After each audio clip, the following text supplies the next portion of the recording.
S ನಮಸ್ಕಾರ ವೀಕ್ಷಕರೇ, real heroes of lockdown ವಿಶೇಷ ಕಾರ್ಯಕ್ರಮಕ್ಕೆ ಆತ್ಮೀಯ ಸ್ವಾಗತ. ನಾನು ತೇಜಸ್ ಬಂಗೇರ. ಬಹಳ ಪ್ರಮುಖವಾಗಿ ಲಾಕ್ಡೌನ್ ಪ್ರಾರಂಭವಾದಾಗಿನಿಂದ ಇಲ್ಲಿಯವರೆಗೆ ಹಲವಾರು ಕಾರ್ಯಕ್ರಮಗಳನ್ನು ಮಾಡ್ತಾ ಬರ್ತಿದ್ದೇವೆ. ಹಾಗೆಯೇ ಇವತ್ತಿನ ನಮ್ಮ ಕಾರ್ಯಕ್ರಮದಲ್ಲಿ ರಿಯಲ್ ಹೀರೋಸ್ಗಳಾಗಿ ನಿಮಗೆ ಪರಿಚಯಿಸ್ತಾ ಇರುವಂಥವರು ಬಹಳ ಪ್ರಮುಖವಾಗಿ ನಿಮ್ಮೆಲ್ಲರಿಗೂ ಚಿರಪರಿಚಿತರು, ಸಮಾಜ ಸೇವಕರನ್ನು ನಿಮಗೆ ಪರಿಚಯಿಸುವಂಥ ಕಾರ್ಯಕ್ರಮ. ಲಾಕ್ಡೌನ್ನಲ್ಲಿ ಒಂದಷ್ಟು ಜನರ ಸಹಾಯಕ್ಕೆ ನಿಂತವರು, ಅದರ ಜೊತೆಗೆ ಮೊದಲಿಂದಲೂ ಸಮಾಜ ಸೇವೆಯಲ್ಲಿ ತೊಡಗಿಸಿಕೊಂಡಂಥವರ ಪರಿಚಯವನ್ನು ಮಾಡುವಂಥ ಕಾರ್ಯಕ್ರಮ. ಇವತ್ತು ನಮ್ಮ ಜೊತೆ ನಮ್ಮ ಸ್ಟುಡಿಯೋದಲ್ಲಿ ಮುಖ್ಯ ಅತಿಥಿಗಳಾಗಿ ಸೇರಿಕೊಂಡಿದ್ದಾರೆ ಆಸಿಫ್ ಬಂಧುವಾ ಸಮಾಜ ಸೇವಕರು, ಅದರ ಜೊತೆಗೆ ಪರಿವರ್ತನಾ ಫೌಂಡೇಶನ್ನ ಮೋಹನ್ ಭಟ್ ಅವರು ನಮ್ಮ ಜೊತೆ ಕಾರ್ಯಕ್ರಮದಲ್ಲಿದ್ದಾರೆ. ಮೊದಲನೇದಾಗಿ ಅವರನ್ನ ಕಾರ್ಯಕ್ರಮಕ್ಕೆ ಬರಮಾಡಿಕೊಳ್ಳೋಣ. ಸರ್, ಕಾರ್ಯಕ್ರಮಕ್ಕೆ ಇಬ್ಬರಿಗೆ ಸ್ವಾಗತ. ನಾನು ಆಸಿಫ್ ಅವರಲ್ಲಿ ಪ್ರಾರಂಭಿಸುತ್ತೇನೆ. ಆಸಿಫ್ ಅವರ ಹೆಸರನ್ನ ಕರೆದುಕೊಳ್ಳಿ ಆಪತ್ ಬಾಂಧವ ಅನ್ನುವಂಥ ಹೆಸರು ಇರ್ತದೆ. ಇದರ ಹಿಂದಿನಿರುವಂಥ ಕಥೆ ಏನು ಸರ್? ಆಪತ್ ಬಾಂಧವ ಅಂದರೆ ಸರ್, ನಾನೊಂದು ಆಂಬುಲೆನ್ಸ್ ಹೆಸರು. ಆಪತ್ ಬಾಂಧವ ಆಂಬುಲೆನ್ಸ್ ಮತ್ತು ಚಾಲಕ ಮಾಲಕನಾಗಿ ದುಡಿತಾ ಸಮಾಜ ಸೇವೆಯನ್ನು ತೊಡ್ಕೊಂಡೆ. ನಂತರ ಎಲ್ಲರೂ ನನ್ನನ್ನು ಅದೇ ರೀತಿಯಲ್ಲಿ ಆಪತ್ ಬಾಂಧವದ ಪರಿಚಯ ಮಾಡಿಕೊಂಡ್ರು. ಸರ್, ಇನ್ನೊಂದು ವಿಷಯವನ್ನು ನಾನು ಕೇಳ್ತೇನೆ. ಲಾಕ್ಡೌನ್ ಸಮಯದಲ್ಲಿ ಜನರ ಸಂಕಷ್ಟಗಳನ್ನು ನೋಡಿದವರು, ಹೇಗೆ ಅನಿಸ್ತಾ ಇತ್ತು ಸರ್? ಪ್ರಾರಂಭದಲ್ಲಿ ಲಾಕ್ಡೌನ್ ಆದಾಗ ಹೇಗೆಲ್ಲ ಅನಿಸ್ತಾ ಇತ್ತು? ಆ ಒಂದು ಸಂದರ್ಭದ ಲಾಕ್ಡೌನಿಗೂ ಆ ಒಂದು ಸಿಚುವೇಶನ್ಗೂ ಹೊಂದ್ಕೊಂಡು ಹೋಗ್ಲಿಕ್ಕೆ ಸಾಧ್ಯನೇ ಇರ್ತಿಲ್ಲ. ಯಾಕಂತಂದರೆ ಅಷ್ಟು ಒಂದು ಭಯ ಇತ್ತು ಜನರಲ್ಲಿ. ಲಾಕ್ಡೌನ್ ಮಾಡಬೇಕಂದ್ರೆ ಆ ಒಂದು ಇದರಲ್ಲಿ ಲಾಕ್ಡೌನ್ ಮಾಡಿದರು, ಎಲ್ಲರೂ ಮನೆಯಲ್ಲಿದ್ದರು. ಈಗ ಆ ಒಂದು ಕೊರೋನಾ ಉಂಟು ಅಂತ ಗೊತ್ತು, ಜನ ಅದಕ್ಕೆ ಹೋಗೋದಿಲ್ಲ. ಅಂದರೆ ಅಷ್ಟು ಕಷ್ಟಪಟ್ಟ ಆಗಿದೆ. ಆ ಒಂದು ಕಷ್ಟ ಅದು ಹೇಳಲಿಕ್ಕೆ ಇಲ್ಲ, ಅದಕ್ಕೆ ವರ್ಣನೆ ಮಾಡಲಿಕ್ಕೆ ಸಾಧ್ಯ ಇಲ್ಲ. ಇನ್ನೊಮ್ಮೆ ಅದು ಬರುವುದು ಬೇಡ, ಅಂಥ ಪರಿಸ್ಥಿತಿಯಲ್ಲಿದ್ದರು ಜನರು. ಎಸ್ ಸರ್, ನಾನು ನಿಮ್ಮ ಬಳಿ ಕೇಳಬೇಕು ಮೋಹನ್ ಸರ್, ಯಾಕಂದರೆ ಪರಿವರ್ತನಾ ಫೌಂಡೇಶನ್ನ ಕುರಿತಾಗಿ ಕೇಳಬೇಕು ಅಂತಿದ್ರೆ, ಲಾಕ್ಡೌನ್ ಸಮಯದಲ್ಲಿ ಹಲವಾರು ಜನರ ಹಸಿವನ್ನು ನೀಗಿಸಿದ್ರಿ, ಅದೆಲ್ಲದರ ಬಗ್ಗೆ ಕೇಳ್ತೇನೆ. ಅದಕ್ಕಿಂತ ಮೊದಲು ಸರ್, ಲಾಕ್ಡೌನನ್ನು ನೋಡಿದ್ರಿ, ಜನರ ಸಂಕಷ್ಟಗಳನ್ನು ನೋಡಿದ್ರಿ, ಏನು ಅನಿಸ್ತಾ ಇತ್ತು ಸರ್ ಆ ಸಂದರ್ಭ? ಇಲ್ಲ, ಲಾಕ್ಡೌನ್ ಶುರುವಾದ ಒಂದು 2-3 ದಿವಸದಲ್ಲಿ ನಮಗೆ ಮಣಿಪಾಲ್ ಪೊಲೀಸ್ ಸ್ಟೇಷನ್ ಇನ್ಸ್ಪೆಕ್ಟರ್ ಅವರೊಂದು ಕಾಲ್ ಮಾಡಿ ಕೇಳ್ಕೊಂಡ್ರು, ಈ ಥರ ಸ್ವಲ್ಪ ಬೇರೆ ಊರಿನಿಂದ ಬಂದವರು ತುಂಬ ಜನ ಇಲ್ಲಿದ್ದಾರೆ, ಸ್ವಲ್ಪ ಬಹಳ ತೊಂದರೆಯಲ್ಲಿದ್ದಾಗಿ ಕಾಣ್ತಾ ಇದೆ. ಯಾಕಂದರೆ ಊಟದ ವಿಷಯದಲ್ಲಿ ಸ್ವಲ್ಪ ಸಮಸ್ಯೆ ಉಂಟು ಅವರಿಗೆ, ಮನೆಯಿಂದ ಹೊರಗೆ ಬರಲಿಕ್ಕೆ ಹೆದರ್ತಾ ಇದ್ದಾರೆ. ಸೊ ಅವರಿಗೆ ಬೇಕಿದ್ದಂಥ ರೇಷನ್ನ ವ್ಯವಸ್ಥೆಗಳು ಸ್ವಲ್ಪ ಕಷ್ಟ ಉಂಟು. ಸೊ ಏನಾದರೂ ಒಂದು 200-300 ಜನಕ್ಕೆ ದಿವಸಕ್ಕೆ ಒಂದು ಏನಾದರೂ ಅಡುಗೆದ ವ್ಯವಸ್ಥೆ ಮಾಡಿ ಒಂದು ಹಂಚುವ ಒಂದು ಏನಾದರೂ ಪ್ಲ್ಯಾನ್ ಮಾಡುವನ ಅಂತ ಹೇಳ್ಕೊಂಡು ಹೀಗೆ ಕೇಳಿದರು ಅವರು. ನಾವು ಒಂದು 200-300 ಜನಕ್ಕೆ ಮಾಡುವ ಅಂತ ಹೇಳ್ಕೊಂಡು ನಾವು ಕೂಡ ಅದಕ್ಕೆ ಸ್ಪಂದನೆಯನ್ನು ಕೊಟ್ವಿ ಅವರ ಇದಕ್ಕೆ. ಯಾಕಂದರೆ ನಮ್ಮ ಪರಿವರ್ತನಾ ಫೌಂಡೇಶನ್ ನಾವು ಪಬ್ಲಿಕ್ ಆಗಿ ನಾವು ಮಾಡಲಿಕ್ಕೆ ಸಿಕ್ಕಿದಂಥ ಮೊದಲನೇ ಅವಕಾಶ. ಸೊ ಶುರು ಮಾಡಿದ್ವಿ. ಅದು ಎಲ್ಲಿವರೆಗೆ ಆಯಿತು ಅಂತ ಹೇಳಿದರೆ, ಫಸ್ಟ್ ಡೇ ಮೊದಲನೇ ದಿವಸವೇ 600 ಜನಕ್ಕೆ ಊಟದ ವ್ಯವಸ್ಥೆ ಮಾಡಿತ್ತು. 2ನೇ ದಿವಸ 1000ಕ್ಕೆ ಹೋಯಿತು. ಆನಂತರ ಟೋಟಲ್ ಹೋಗ್ತಾ 2200-2300 ಜನರವರೆಗೆ ಪರ್ ಡೇ ದಿವಸದ ಇದಾಯಿತು. ಇದಕ್ಕೆ ಒಂದು ಅವರ ಒಂದು ಅದಕ್ಕೊಂದು ಉತ್ತೇಜನ ಕೊಟ್ಟದೇ ಅವರಂತ ಹೇಳ್ಬೋದು.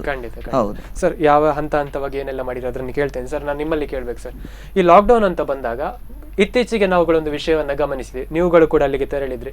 ಈ ಕೊರೋನಾ ಅನ್ನುವಂಥ ಮಹಾಮಾರಿಯ ವಿಷಯದಲ್ಲಿ ಎಲ್ಲ ಒಂದು ಕಡೆಯಲ್ಲಿ ಸ್ವಲ್ಪ ಮಟ್ಟಿನ ಅಜಾಗರೂಕತೆ ಆಗ್ತಿದ್ಯಾ? ಆ ಒಂದು ರೀಸೆಂಟ್ ಆಗಿ ನಡೆದಂಥ ಘಟನೆ ಏನು ಸರ್ ಕೊರೋನಾದ ಬಗ್ಗೆ? ಕೊರೋನಾದ ಬಗ್ಗೆ ನಾನು ಹೇಳುವುದಾದರೆ, ಮೊದಲು ಯಾವ ರೀತಿ ಕೊರೋನಾಕ್ಕೆ ನಾವು ಸೇಫ್ಟಿ ಕೊಡ್ತಿದ್ವಿ ಅದು ಈಗ ಖಂಡಿತ ಇಲ್ಲ. ಹೌದು, ಈಗ ಬಸ್ಸಲ್ಲಿ ಹೇಳಿದ್ರು, ಬಸ್ಸಲ್ಲಿ ಗ್ಯಾಪ್ ಬೇಕು, ಇಲ್ಲಿ ಬಸ್ ನೋಡಿ ತುಂಬಿ ಹೋಗ್ತಾ ಇದೆ.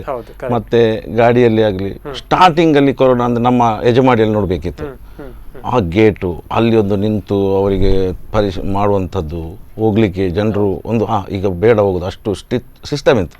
ನಂತರ ನಾನು ನೋಡುವಾಗ ಇದು ಈಗ 1 ವರ್ಷ ಮುಂದೆ ಬೇಕಾದ ಎಲ್ಲ ಸಿಸ್ಟಮ್ ಮಾಡ್ತಾ ಹೋದ್ರು ಅಂತ. ಅದು ಎಂತ ಇಲ್ಲ ಸರ್, ಎಲ್ಲ ಹೋಗ್ತಾ ಇದೆ, ಈಗೇನೂ ಇಲ್ಲ. ಅಂದರೆ ಈಗ ಕೊರೋನಾನೇ ಇಲ್ಲ ಅಂತ ಭಾವಿಸಿದೆ. ಆದರೆ ಜನರಿಗೆ ನಾವು ಡೈಲಿ ನೋಡ್ತೀವಿ, ಇವತ್ತು 300 ಆಯಿತು, 400 ಆಯಿತು, ಈಗೆಲ್ಲ ಬರ್ತಾ ಇದೆ. ಇದು ನನ್ನ ಒಂದು ಅನಿಸಿಕೆ ಪ್ರಕಾರ ಎಂತ ಹೇಳೋದು, ನಾವು ನಮ್ಮ ಅನಿಸಿಕೆಗೆ ಸಿಲ್ಕದ್ದು ಅಂತ ಹೇಳ್ತೀವಿ. ನಮಗೆ ಅದು ಏನು ಕೆಲವರು ಇದು ಉಂಟಾ ಇಲ್ವಾ, ಇದು ಏನೋ ಜನರು ಲೂಟಿ ಮಾಡ್ತಾ ಇದ್ದಾರಾ, ನಮ್ಮನ್ನು ಹಿಡ್ಕೊಂಡು ಹಣ ವಸೂಲಿ ಮಾಡಲಿಕ್ಕೆ ಈ ಪ್ಲಾನ್ ಮಾಡ್ತಾ ಇದ್ದಾರೆ, ಅದೆಲ್ಲ ಕೇಳುವಾಗ ಖಂಡಿತವಾಗಿ ನಮಗೆ ಅಲ್ಲಿ ಒಂದು ದುಃಖ ಬರ್ತದೆ. ನಮ್ಮ ಆಸ್ಪತ್ರೆಯಲ್ಲಿ ಈಗ ವೆನ್ಲಾಕ್ ಹಾಸ್ಪಿಟಲಲ್ಲಿ ಎಷ್ಟೋ ಪೇಷಂಟ್ ನಾವು ಸಹ ಕೊಂಡೋಗ್ತಾ ಇದ್ದೇವೆ. ಅಲ್ಲಿ ಈಗ ಹಾಸ್ಪಿಟಲ್ ಮೇಲೆ ನಾನು ಇನ್ನೊಂದು ಕ್ಲಿಪ್ ಬಿಟ್ಟಿದ್ದೇನೆ ಅದರ ವಿಷಯ. ಹಲವಾರು ವಾಯ್ಸ್ ಮೆಸೇಜ್ಗಳು ಬಿಡೋದು, ಹಲವಾರು ಆರ್ಟಿಕಲ್ ಬಿಡೋದು, ಅವರು ಅಲ್ಲಿ ಲೂಟಿ ಮಾಡ್ತಾ ಇದ್ದಾರೆ, ನಮಗೆ ಒಂದು ಸಮುದಾಯದ ಏನೋ ಮಾಡ್ತಾ ಇದ್ದಾರೆ, ಅಲ್ಲಿ ಇನ್ನೊಂದು ಸಮುದಾಯ ಕೊಲ್ತಾ ಇದ್ದಾರೆ. ಇದು ನಾನು ಡಾಕ್ಟರ್ ಹತ್ರ ಕೇಳುವಾಗ, ಅವರು ಡಾಕ್ಟರ್ ತಾಜುದ್ದೀನ್ ಇದ್ದಾರೆ, ಅವ್ರ ಹತ್ರ ನಾನು ಕೇಳಿದೆ. ಅವ್ರು ಹೇಳಿದ್ರು, ನನ್ನ 25 ವರ್ಷದ ಸರ್ವೀಸಲ್ಲಿ ನನ್ನ ಈ ಹಾಸ್ಪಿಟ್ಲ್ ಬಿಡಿ, ಬೇರೆ ಹಾಸ್ಪಿಟ್ಲ್ ಅವ್ರು ಹೇಳಿದಂಥ ಒಂದು ಯಾವ ಒಂದು ಅಲ್ಲಿ ಅಪರಾಧ ನಡೀಲಿಕ್ಕೆ ಸಾಧ್ಯ ಇಲ್ಲ. ಮತ್ತು ಈಗ ನಮ್ಮ SDP ಕಾರ್ಯಕರ್ತರು ಮಾಡುವಂಥದ್ದು ಒಂದು ಕಾರ್ಯಕ್ರಮ ಇದೆಲ್ಲ, ಆ ಒಂದು ಮೃತದೇಹಗಳನ್ನು ಜಾತಿ ಧರ್ಮ ಸರ್, ಆ ಕೊರೋನಾ ಅನ್ನೋದು ನಮ್ಮ ಸಂಬಂಧವನ್ನೇ ಅಲ್ಲೋಲ ಕಲ್ಲ ಹತ್ತಿರದ ಮನೆ ಈ ಕಡೆ ಬರಲಿಕ್ಕೆಲ್ಲ, ಅಣ್ಣ ತಮ್ಮ ಯಾರಿಗೂ ಬೇಡ ಅಂತ ಒಂದು ಪರಿಸ್ಥಿತಿಗೆ ಮಾಡಿಬಿಟ್ಟಿದೆ ಈಗ. ಅಂಥ ಸಂದರ್ಭದಲ್ಲಿ ಆ ಯುವಕರು ಮಾಡುವಂಥ ಕೆಲಸ ಈಗ ಅವರಿಗೆ ಪ್ರಶ್ನೆ ಮಾಡುವಂಥದ್ದು, ನೀವು ಯಾಕೆ ನೀವೇ ಇದು ಮಾಡ್ತಾ ಇದ್ದೀರಿ, ಅದನ್ನು ನಮಗೆ ಕೊಡಿ. ಎಲ್ಲೋ ಬರೋದಿಲ್ಲ ಸರ್, ಖಾಲಿ ಆರ್ಟಿಕಲ್ ಮಾಡ್ತಾ ಇದ್ದಾನೆ. ಅದಕ್ಕೆ ನಾನು ಹೇಳಿದೆ, ನೀವು ಬಾ ಮಾಡು, ಯಾರಿಗೂ ಅದು ಸ್ವಂತ ಇಲ್ಲ, ಬರೋದಿಲ್ಲ ಸರ್, ಖಾಲಿ ಸೋಷಿಯಲ್ ಮೀಡಿಯಾದ ಅದು ಕೂಡ ಮಾಡ್ತಾನೆ ಅವನು. ನಾನು ಅದು ಹೇಳಿದೆ, ನೀ ಮಾಡು, ಆರ್ಟಿಕಲ್ ಮಾಡು, ವಾಯ್ಸ್ ಮಾಡು, ಯಾವುದಾದ್ರೂ ಮಾಡು, ಯಾರಿಗೂ ಒಂದು ಬ್ಲೈಮ್ ಮಾಡು. ಒಂದು ಒಳ್ಳೆ ಕೆಲಸ ಮಾಡುವವರಿಗೆ ಸಪೋರ್ಟ್ ಮಾಡಬೇಕು, ಅದು ಬೇಕು, ಚುಚ್ಚುವುದಬಾರ್ದು. ಗೊತ್ತಾಯ್ತಾ? ಅವ್ರಿಗೆ ಅವ್ರ ಸ್ವಂತಕ್ಕೆ ಅವರಿಗೆ ಹೆಂಡತಿ ಮಕ್ಕಳು ತಂದೆ ತಾಯಿ ಎಲ್ಲ ಇಲ್ವಾ? ಮೊನ್ನೆಲ್ಲ ನೀವೆಲ್ಲ ನ್ಯೂಸ್ ಮಾಡಿದಿರಿ, ಅಂಥವ್ರನ್ನ ನೀವು ತೋರಿಸ್ಬೇಕು. ಖಂಡಿತವಾಗಿ ಅದು ಒಳ್ಳೆ ಕೆಲಸ. ಆದರೆ ಆರ್ಟಿಕಲ್ ಮಾಡಿ ಬಿಡುವಾಗ ಅವನದು ಅಡ್ರೆಸ್ ಹಾಕಬೇಕು, ನಾನು ಇಂಥವ, ಅದು ಹೌದು. ಅದಿಲ್ಲ ಸರ್, ಯಾರೋ ಇಲ್ಲಿ ಕೂತ್ಕೊಂಡು ಮಾಡಿದರೆ ಅದಕ್ಕೆ ಅರ್ಥ ಉಂಟಾ? ಅದಕ್ಕಾಗಿ ನಾನು ಹೇಳುದು, ಕೊರೋನಾ ಅನ್ನುವ ಆ ಹೆದರಿಕೆ ಈಗ ಇಲ್ಲ, ಆದರೆ ಕೊರೋನಾ ಅಂತ ಉಂಟು, ಅದನ್ನು ಉಂಟು ಅಂತ ಹೇಳುವಾಗ ಇಲ್ಲ ಅಂತ ಹೇಳ್ತಿದ್ದಾರೆ. ಇದು ಒಂದು ಮಾಯಾ ಲೋಕದ ಕೊರೋನಾ ಥರ ಆಗಿದೆ ಈಗ. ಮಾತನಾಡಿಕೊಳ್ಳೋಣ. Hello hello hello hello okay, yes sir, ನಾವು ಅದೇ ವಿಷಯವನ್ನು ಮಾತನಾಡಿದ್ವಿ. ನಾನು ಪ್ರಾರಂಭದಲ್ಲಿ ಗಮನಿಸಿದ ಹಾಗೆ ನಾವುಗಳು ಕೂಡ ನಿಮ್ಮ ಈ ಊಟದ ವಿತರಣೆ ಕುರಿತಾಗಿ ನಾವುಗಳು ವರದಿಯನ್ನು ಮಾಡಿದ್ವಿ. ಪ್ರಾರಂಭದಲ್ಲಿ ಗಮನಿಸುವಾಗ ಜನಸಂಖ್ಯೆ ಕಡಿಮೆ ಇತ್ತು, ಆ ಬಳಿಕ ಜಾಸ್ತಿ ಆಗ್ತಾ ಇತ್ತು. ಯಾವ ರೀತಿ ಪ್ಲಾನಿಂಗ್ ಮಾಡ್ತಿದ್ರಿ? ಬಹಳ ಪ್ರಮುಖವಾಗಿ ಪ್ಲಾನಿಂಗ್ ನ ಅವಶ್ಯಕತೆ ಬೇಕು, ಜನರ ಸಪೋರ್ಟ್ ಬೇಕು, ತುಂಬಾ ಜನ ನಿಮ್ ಜೊತೆ ಸೇರಿದ್ದಾರೆ. ಪ್ರಾರಂಭದಲ್ಲಿ ನಾನು ಕೇಳೋದು, ಯಾವ ರೀತಿ ಪ್ಲಾನ್ ಮಾಡ್ತಾ ಹೋದ್ರಿ ಸರ್? ಇದಕ್ಕೆ ನಮಗೆ ಮೇನ್ ಅಂದ್ರೆ ಈ ಬಾಕಿ ಟೈಮಲ್ಲಿ ಏನಾದರೂ ಹಂಚುದಕ್ಕೂ, ಈ ಕೊರೋನಾ ಸಂದರ್ಭದಲ್ಲಿ ನಾವೇನಾದರೂ ಹಂಚುದಕ್ಕೂ ಅಜಗಜಾಂತರ ವ್ಯತ್ಯಾಸ. ಯಾಕಂದ್ರೆ ನಮಗೆ ಪಕ್ಕಕ್ಕೆ ಅದು ತಲೆಗೆ ಬರುವುದಿಲ್ಲ, ಹೋಗ್ತೇವೆ ಮುಡ್ತೇವೆ. ಸೊ ಇದಕ್ಕೆ ನಮಗೆ ಮೇನ್ ನಮಗೆ ಫುಲ್ ಸಪೋರ್ಟ್ ಮಾಡಿದ್ದು ಮಣಿಪಾಲ ಪೊಲೀಸ್ ಠಾಣೆ ಅವರ ಅಲ್ಲಿಯ ಇನ್ಸ್ಪೆಕ್ಟರ್ ಮಂಜುನಾಥ್, ನಂತರ ರಾಜಶೇಖರ್ ಅಂತ ಹೇಳ್ಕೊಂಡು ಸಬ್ ಇನ್ಸ್ಪೆಕ್ಟರ್, ಮತ್ತೆ ಅಲ್ಲಿ ಸಿಬ್ಬಂದಿ ಮುಖ್ಯ ಶೈಲೇಶ್ ಮತ್ತೆ ಸತ್ಯಜಿತ್ ಅಂತೇಳಿ, ಮತ್ತೆ ಎಲ್ಲ ಸಿಬ್ಬಂದಿ ವರ್ಗ ಅವರು ಅವರ ಗಾಡಿಯಲ್ಲಿ ಬಂದು ನಮಗೆ ಇದು ಏರಿಯಾ ಕೂಡ ಗುರುತಿಸಿ ಕೊಟ್ಟದ್ದು ಕೂಡ ಅವರೇ. ಅಂದ್ರೆ ನಿಜವಾಗಿಯೂ ಯಾರು ಹಸಿದಿದ್ದಾರೆ ಅವರಿಗೆ ಒಂದು ಊಟ ಕೊಡುವಂತ ಯೋಗ ನಮ್ಗೆ ಸಿಕ್ಕಿದೆ ನಮ್ಗೆ ಆ ಟೈಮಲ್ಲಿ. ಆ ನಿಜವಾಗಿ ಹಸಿವೆ ಇದ್ದವರು, ನಿಜವಾಗಿ ಅದಕ್ಕೆ ಅರ್ಹರಾಗಿದ್ದ ಯಾರಿದ್ದಾರೆ ಅವರನ್ನು ಗುರುತಿಸಿ ಅವರು 12 ಗಂಟೆಗೆ ಪಾಪ ಹೋಗಿ ಅವರನ್ನು ಸಾಮಾಜಿಕ ಅಂತರದಲ್ಲಿ ನಿಲ್ಲಿಸಿ ಎಲ್ಲ, ಅದು ದೊಡ್ಡ ಕೆಲಸ ಆಕ್ಚುಲಿ. ನಾವು ಒಂದು ಓಂತಿಬೆಟ್ಟಲ್ಲಿ ಒಂದು ಕಲ್ಯಾಣ ಮಂಟಪ ಇದೆ, ಲಕ್ಷ್ಮೀ ಕೃಪಾ ಕಲ್ಯಾಣ ಮಂಟಪ ಅಂತೇಳಿ, ನಮ್ಮ ಬಹಳ ಆತ್ಮೀಯರು. ಹಾಗೆ ನಮ್ಮ ಪರಿವರ್ತನಾ ಫೌಂಡೇಶನ್ ಅಲ್ಲಿಯೂ ಕೂಡ ಅವರು ಅನಿಲಾಚಾರ್ಯ ಅಂತೇಳಿ ಅವರಿದ್ದಾರೆ. ಅವರ ಒಂದು ಕಲ್ಯಾಣ ಮಂಟಪದ ಅಡಿಗೆ ವ್ಯವಸ್ಥೆ ಎಲ್ಲ ಮಾಡಿ ಅಲ್ಲಿಂದ ತಗೊಂಡು ಬಂದು ಬಹಳ ಕ್ರಮಬದ್ಧವಾಗಿ 8 ವೆಹಿಕಲ್ ಅಲ್ಲಿ ನಮ್ದು ಊಟ ಹೋಗ್ತಿತ್ತು, ಪಡುಬಿದ್ರೆವರೆಗೆ ಹೋಗ್ತಿತ್ತು. ಸಾಧಾರಣ ಪಡುಬಿದ್ರೆ ಹತ್ರ ಮಣಿಪಾಲ ಯಾವೆಲ್ಲ ವ್ಯಾಪ್ತಿಗೆ ಹೋಯ್ತು ಏನೆಲ್ಲ ನಾನು ಇನ್ನು ಕೇಳ್ತೇನೆ. ಒಂದು ಕಾಲ್ ಇದೆ, ಮಾತನಾಡಿಕೊಳ್ಳೋಣ. Hello hello okay, yes sir, ಇನ್ನೊಂದು ಮಾತು ನಾನು ಕೇಳಬೇಕು. ಹಂತವಾಗಿ ಕೊಡ್ತಾ ಇದ್ರಿ, ಯಾವೆಲ್ಲ ಏರಿಯಾಗಳಿಗೆ ಕೊಡ್ತಿದ್ರಿ? ಅಂದ್ರೆ ನೀವು ಈಗ ಮಣಿಪಾಲದಲ್ಲಿ ಪ್ರಾರಂಭಿಸಿದೆ, ಎಲ್ಲೆಲ್ಲ ಡಿಸ್ಟ್ರಿಬ್ಯೂಷನ್ ಆಗ್ತಿತ್ತು, ಹೇಗೆ ಆಗ್ತಾ ಇತ್ತು ಸರ್?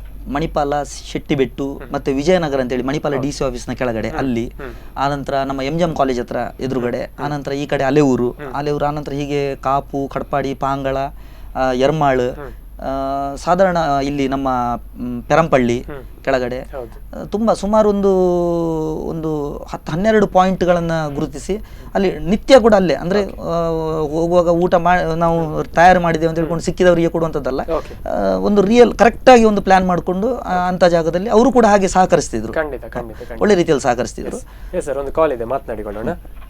ಹಲೋ ನಮಸ್ತೆ, ತಮ್ಮ ಹೆಸರು ಮತ್ತೆ ಎಲ್ಲಿಂದ ಕರೆ ಮಾಡ್ತಿದ್ದೀರಾ? ಓಕೆ, ಏನ್ ಹೇಳ್ತೀರಾ ಸರ್ ಇವತ್ತಿನ ಕಾರ್ಯಕ್ರಮದಲ್ಲಿ ರಿಯಲ್ ಹೀರೋಸ್ಗಳ ಬಗ್ಗೆ? ನಿಜ ಜೀವನದಲ್ಲೂ ರಿಯಲ್ ಹೀರೋಸ್ ಇದ್ದಾರೆ. ಎಸ್, ಖಂಡಿತ. ಇವರು ಆಪತ್ ಬಾಂಧವರಂದ್ರೆ ಈಗ ಕೊರೋನಾ ಕಾಲಕ್ಕೆ ಮಾತ್ರ ಅಲ್ಲ, ಇವರು ಯಾವತ್ತಿದ್ರು ಜೀವನ ಪೂರ್ತಿಯಾಗಿ ಇಂಥ ಕೆಲಸಕ್ಕೆ ಅಂತ ಮುಡಿಪಾಗಿಟ್ಟವರು. ಎಸ್, ಖಂಡಿತ ಖಂಡಿತ ಖಂಡಿತ. ಎಸ್, ಏನ್ ಹೇಳ್ತೀರಾ ಸರ್ ಆಸಿಫ್ ರವರ ಬಗ್ಗೆ? ಆಸಿಫ್ ಅವರ ಬಗ್ಗೆ ಅಂತ ಅವರ ಕಾರ್ಯವೈಖರಿಯೆಲ್ಲ ಗೊತ್ತುಂಟು ನಮಗೆ. ಎಸ್, ಹೌದು ಹೌದು. ಇದಕ್ಕೆ ನಿಮ್ಮ ಮೂಲಕ ಒಂದು ಧನ್ಯವಾದ ತಿಳಿಸ್ತೇನೆ ಅವರಿಗೆ. ಖಂಡಿತ ಖಂಡಿತ. ಹಾಗೇನೆ ಸೊ ಕರೆ ಮಾಡಿದ್ದಕ್ಕೆ ಧನ್ಯವಾದಗಳು, ಒಳ್ಳೆಯ ವಿಷಯವನ್ನು ತಿಳಿಸಿಕೊಟ್ರಿ ಸರ್. ಅದರ ಬಗ್ಗೆ ನಾನು ಇನ್ನಷ್ಟು ಕೇಳ್ತೇನೆ. Thank you sir, thank you. Yes sir, ನಾನು ಆಸಿಫ್ ರವರ ಬಗ್ಗೆ ಹೇಳಬೇಕು. ಆಸಿಫ್ ರವರು ಈಗ ಕೇವಲ ಕೊರೋನಾ ಸಮಯದಲ್ಲಿ ಒಂದಷ್ಟು ಸಮಾಜ ಸೇವಕರ ಪ್ರೇರೇಪಣೆಯಿಂದ ನೀವುಗಳು ಹೇಗೆ ಮಾಡ್ತಾ ಬಂದ್ರೆ, ಆಸಿಫ್ ರವರ ಬಗ್ಗೆ ಹೇಳ್ಬೇಕಂದ್ರೆ ವೃದ್ಧಾಶ್ರಮಗಳು, ಅನಾಥಾಶ್ರಮಗಳ ಬಗ್ಗೆ ಒಲವು ಜಾಸ್ತಿ. ಅದು ಹೇಗೆ ಬಂತು ಸರ್? ಯಾವ ರೀತಿ ಅದರ ಕಾರ್ಯಗಳು ನಡೀತಾ ಇದೆ? ಸರಿ, ನಾನು ಹುಟ್ಟು ಅಂದರೆ ಒಂದು ಬಡತನದಲ್ಲಿ ಬಂದು ಆ ಕಷ್ಟ ಗೊತ್ತುಂಟು, ಅಂದರೆ ಅನಾಥರ ಕಷ್ಟ, ಅವರು ಏನು ಅಂತ ಹಾಗೆ ಬಂದು ದೊಡ್ಡ ಶ್ರೀಮಂತಿಕೆಯಲ್ಲಿ ಬಂದು ಅದೆಲ್ಲ ಮಾಡಿದ್ದಲ್ಲ, ಆಂಬುಲೆನ್ಸ್ ಜೀವನ ಮಾಡಿದೆ. ನಾನು ಪಡುಬಿದ್ರಿಗೆ ಬರುವಾಗ ಏನೂ ಇರಲಿಲ್ಲ, ಬಾಡಿಗೆ ಮನೇಲಿ ಇದ್ದದ್ದು. ಆವಾಗ ನನಗೆ ಪಡುಬಿದ್ರಲ್ಲಿ ಅಜ್ಮತ್ ಅವರು ಹಸೆಯಾಗಿ ಬಂದಾಗ ಅಲ್ಲಿ ಏನಿಲ್ಲ ಆಂಬುಲೆನ್ಸ್, ಅದಕ್ಕೆ ನನಗೆ ಅವರು ಒಂದು ಕರೆದು ಹೇಳಿದೆ ಠಾಣೆಯಿಂದ, ಅಲ್ಲಿ ಒಂದು ಆಂಬುಲೆನ್ಸ್ ಆಗಿ ಪಡುಬಿದ್ರಿಯಲ್ಲಿ. ಆಗ ನಾನು ಒಂದು ಮಾರುತಿ ಒಮ್ಮೆ ಆಂಬುಲೆನ್ಸನ್ನು ಹಾಕಿದೆ. ನಂತರ ಹೀಗೆ ನನ್ನ ವೃತ್ತಿ ಜೀವನ ಅದರಲ್ಲಿ ಮುಂದುವರಿಯಿತು. ಅನಾಥರು ಅಂದರೆ ಮೃತದೇಹಗಳು ಬರ್ತದೆ, ಯಾವ ರೀತಿ ಹ್ಯಾಂಗಿಂಗ್, ನಾನು ಅದಕ್ಕೆಲ್ಲ ಮುಜುಗರ ಪಡೋದಿಲ್ಲ, ತಕ್ಷಣ ಹೋಗಿ ಸ್ಪಂದಿಸ್ತೇನೆ. ಹಾಗೆ ನನಗೆ 2 ಸ್ಟೇಷನಿಂದ ಕಾಲ್ ಬರ್ಲಿಕ್ಕೆ ಸ್ಟಾರ್ಟ್, ಮುಲ್ಕಿ ಮತ್ತೆ ಅಂದರೆ ಪೊಲೀಸರಿಗೊಂದು ಆ ರೀತಿಯ ಕೆಲಸ ಮಾಡೋರು ಅಂದರೆ ಅವ್ರಿಗೊಂದು ಖುಷಿ ಆಗ್ತದೆ. ನಾನಂದರೆ ಆಂಬುಲೆನ್ಸ್ ಡ್ರೈವರ್ ಮಾಲಕ ಅಂತೇಳಿ ಇದು ಮಾಡುತ್ತೆ, ಎಂಥದಿದ್ರೂ ಹೋಗೋದು ನಾವೇ ಮುಂದುವರಿಯೋದು. ಈ ರೀತಿ ಮಾಡುವಾಗ ಒಂದು ದಿವಸ ನಾನು ಪಡುಬಿದ್ರಿಯಿಂದ ಈ ಕಡೆ ನಮ್ಮ ಉಡುಪಿ ಕಡೆ ಬರುವಾಗ ಒಬ್ಬ ಅನಾಥ ಅಲ್ಲಿ ಊಟ ಮಾಡಲಿಕ್ಕೆ ಒಂದು ರಸ್ತೆಯಲ್ಲಿ ವೇಸ್ಟೇಜ್ ಬಿಸಾಡಿ ಹೋಗೋದು, ಅದು ತಿಂತಾ ಇದ್ದ. ಅದನ್ನು ನೋಡಿ ನನಗೆ ಕಂಪ್ಲೀಟ್ ಆಯಿತು. ಒಂದು ದಿವಸ ಫಸ್ಟ್ ಕೇಸ್ ನಾನು ಅದು ಮಾಡೋದು. ಅವನ ತಂದೆ ಪೆಟ್ರೋಲ್ ಪಂಪಲ್ಲಿ ಸ್ನಾನ ಎಲ್ಲ ಮಾಡಿಸಿ ಕಟ್ಟಿಂಗ್ಸ್ ಎಲ್ಲ ಮಾಡಿ ಅವ್ನು ಫುಲ್ ಡ್ರೆಸ್ ಎಲ್ಲ ಮನೆಯಿಂದ ತಂದು ಹಾಕಿ ಅವನನ್ನು ಇದೇ ವಿಶ್ವಾಸದ ಮನೆಗೆ ತಂದು ಅಲ್ಲಿ ಕೊಟ್ಟೆ. ಅಲ್ಲಿಂದ ಸ್ಟಾರ್ಟ್ ಆಯಿತು ಇದು ಮಾಡಬೇಕು ಅಂತ. ರಸ್ತೆಯಲ್ಲಿ ಹೋಗುವಾಗ ಮತ್ತೆ ಒಂದು ದಿವಸ ನಾನು ಮಾಡಿದೆ ಅಂತ ಗೊತ್ತಾದರೆ ಇನ್ನು ಜನ ಕರೀಲಿಕ್ಕೆ ಇಲ್ಲೊಬ್ಬ ಇದ್ದಾನೆ ಅಲ್ಲೊಬ್ಬ ಇದ್ದಾನೆ, ಜನರು ಮತ್ತೆ ಅಟ್ರಾಸಿ ಕರೀತಾರೆ. ಅದು ಮಾಡಿದೆ, ಒಂದು 150-250 ಮಿತಿ ಜನ. ಆದರೆ ಅಲ್ಲಿ ಕೊಂಡೋಗುವಾಗ ಅವರು ಕಷ್ಟ ಹೇಳ್ತಾರೆ, ಯಾರು ಬೇರೆ ಆಶ್ರಮದವರು, ನಮಗೆ ಇಲ್ಲಿ ಇದು ಕಷ್ಟ ಆಗ್ತದೆ, ಇಲ್ಲಿ ನಮಗೆ ಅದು ಅವ್ರು ದೂರದಲ್ಲಿ, ಈಗ ನಮಗೂ ಆ ಪರಿಸ್ಥಿತಿ ಗೊತ್ತಾಗ್ತಾ ಇದೆ. ನಾನು ಯೋಚನೆ ಮಾಡಿದೆ, ಇದು ನನಗೆ ಮಾಡಿದರೆ ಆಗೋದಿಲ್ಲ, ಖಂಡಿತ ನಾನೇ ಮಾಡಿದರೆ ಇದು ಸರಿ. ಎಲ್ಲೋಲ್ಲಿ ಕೊಂಡೋಗಿ ಅವರನ್ನು ನಾನು ವೇಟಿಂಗ್ ಮಾಡೋದು, ಯಾರು ಇಂಪ್ಲುಯೆನ್ಸ್ ಮಾಡೋದು, ತಗೊಳ್ಳಿ ಅಂತ ಹೇಳೋದು, ಅವರ ಕೈ ಹಾಗೆ.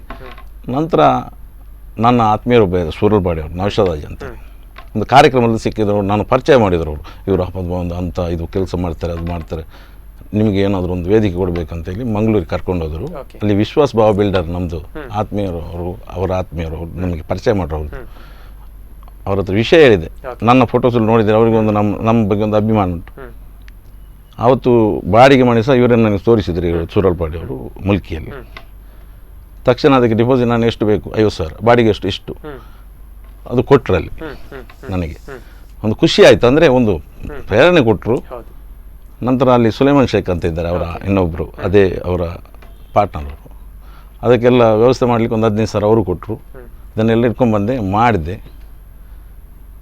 ಒಂದು ತಿಂಗಳಾಗಿ ಇವಾಗ ಅದಕ್ಕಿಂತ ಮುಂಚೆನೇ ನನ್ನ ಈ ಆಶ್ರಮ ಪ್ರಾರಂಭಕ್ಕೆ ಮುಂಚೆ ನನ್ನ ಮನೆಯಲ್ಲಿ ಇಬ್ಬರು ಇದ್ದರು. ಒಂದು ಇಲ್ಲೇ ನಾವು ಉಡುಪಿಯಿಂದ ತಗೊಂಡು ಒಂದು ಕ್ರಿಶ್ಚಿಯನ್ ಅವರು, ಇನ್ನೊಂದು ನಮ್ಮ ಒಬ್ಬರು.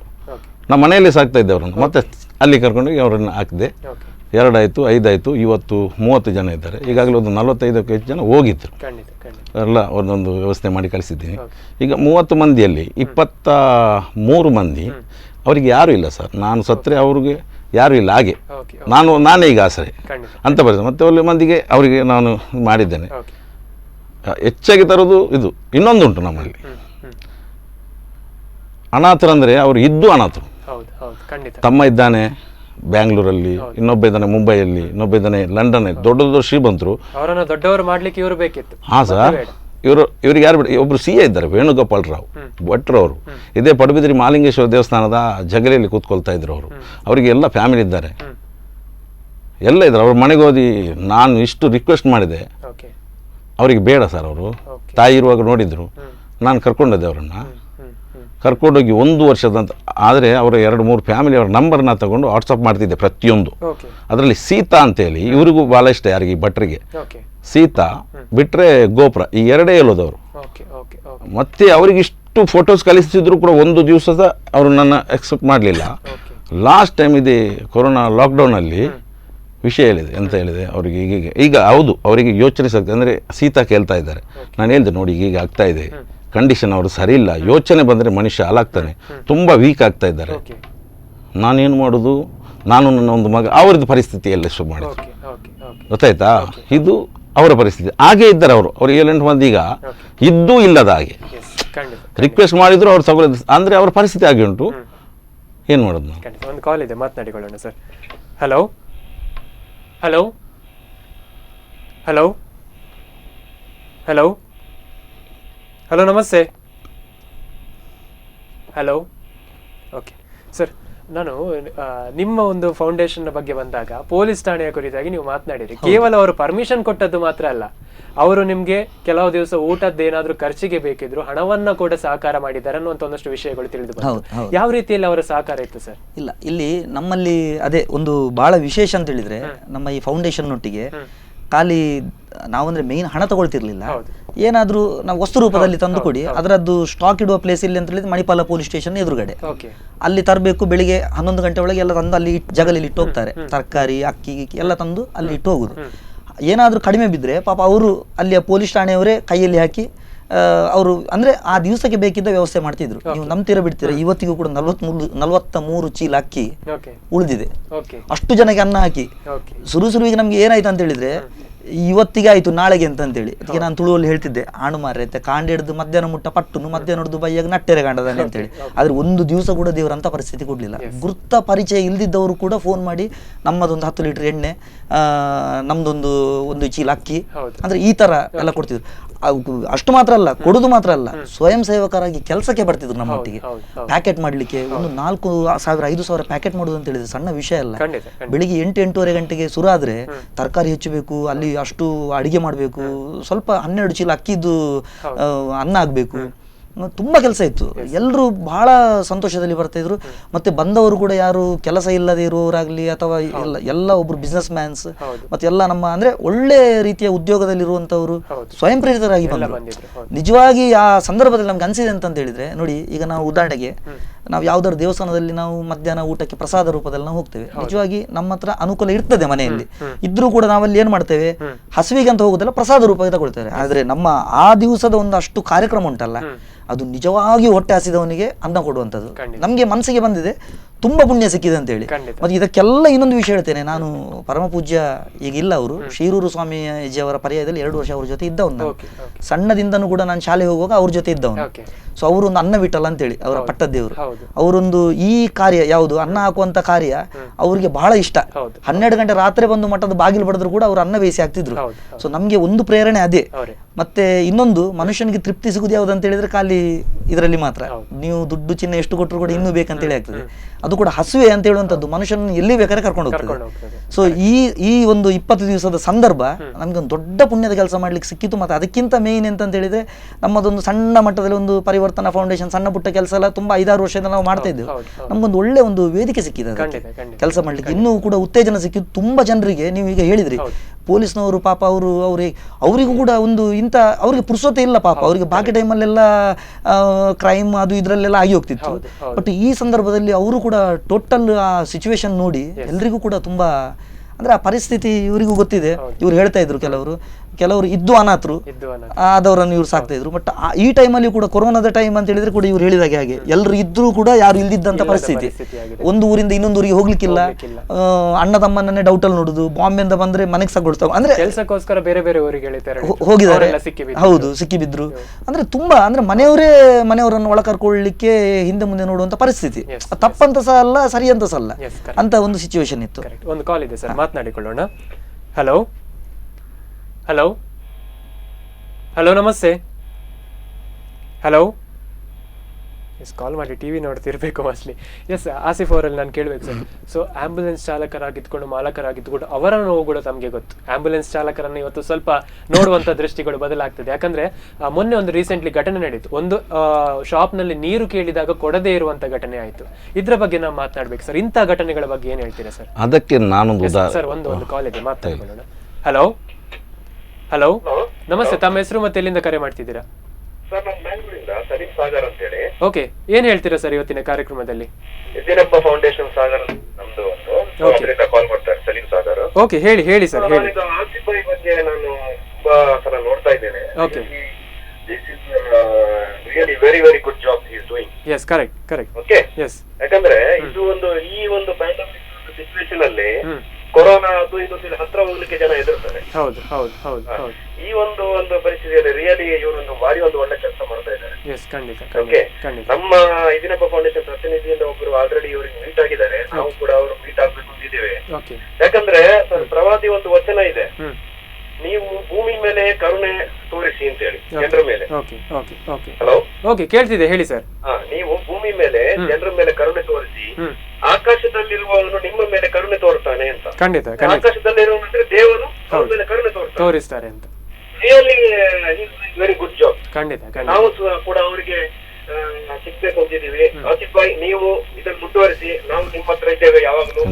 ಇನ್ನೊಂದೇನಂದ್ರೆ ಜನಸೇವೆ ಜನಾರ್ದನ ಸೇವೆ ಅಂತ ಅಲ್ವಾ ಸರ್? ಖಂಡಿತ ಖಂಡಿತ ಖಂಡಿತ ಒಳ್ಳೆ ಮಾತು ಸರ್.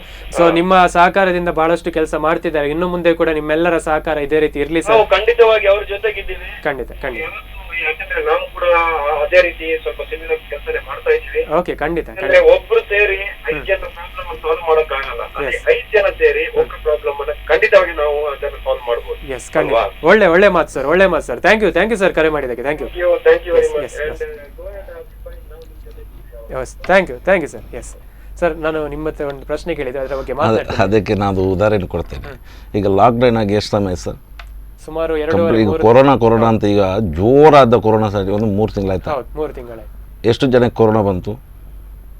ಹಾಂ ಎಸ್ ಸರ್, ಅವರವರ ಸೇಫ್ಟಿಯಲ್ಲಿದ್ದರೆ ಏನೂ ಆಗೋದಿಲ್ಲ. ನಾನು ಉದಾಹರಣೆ ಅದಕ್ಕೆ ನಾನೇ, ಅಂದರೆ ನಾವು ಆಂಬ್ಯುಲೆನ್ಸ್ ಚಾಲಕರು ಸರ್, ನಾವು ನಮ್ಮ ಸೇಫ್ಟಿ ಅಂದರೆ ಸೇಫ್ಟಿ ಅಂತ ಹೇಳಿ ಬೇರೆಯವ್ರದಲ್ಲ. ನಾನು ಈಗ ನೋಡ್ತಾ ಇದ್ದೀನಿ, ನೀವು ನೋಡಿ, ಒಂದು 108 ಡ್ರೈವರ್ ಒಂದು ಡೋರ್ ಹಾಕ್ತಾನೆ ಇಷ್ಟು ದೂರದಲ್ಲಿ ಹೋಗಿ, ಬಳಕಂತ ಅವನು ಹತ್ತಿರ ಹೋಗ್ದ ಅದು ಕಿಟ್ ಹಾಕೊಂಡು ಏನೋ ಚಂದ್ರಲೋಕಕ್ಕೆ ಹೋದ. ನಾನು ಅದೇ ಡ್ಯೂಟಿ ಮಾಡ್ತಾ ಇದ್ದೀನಿ.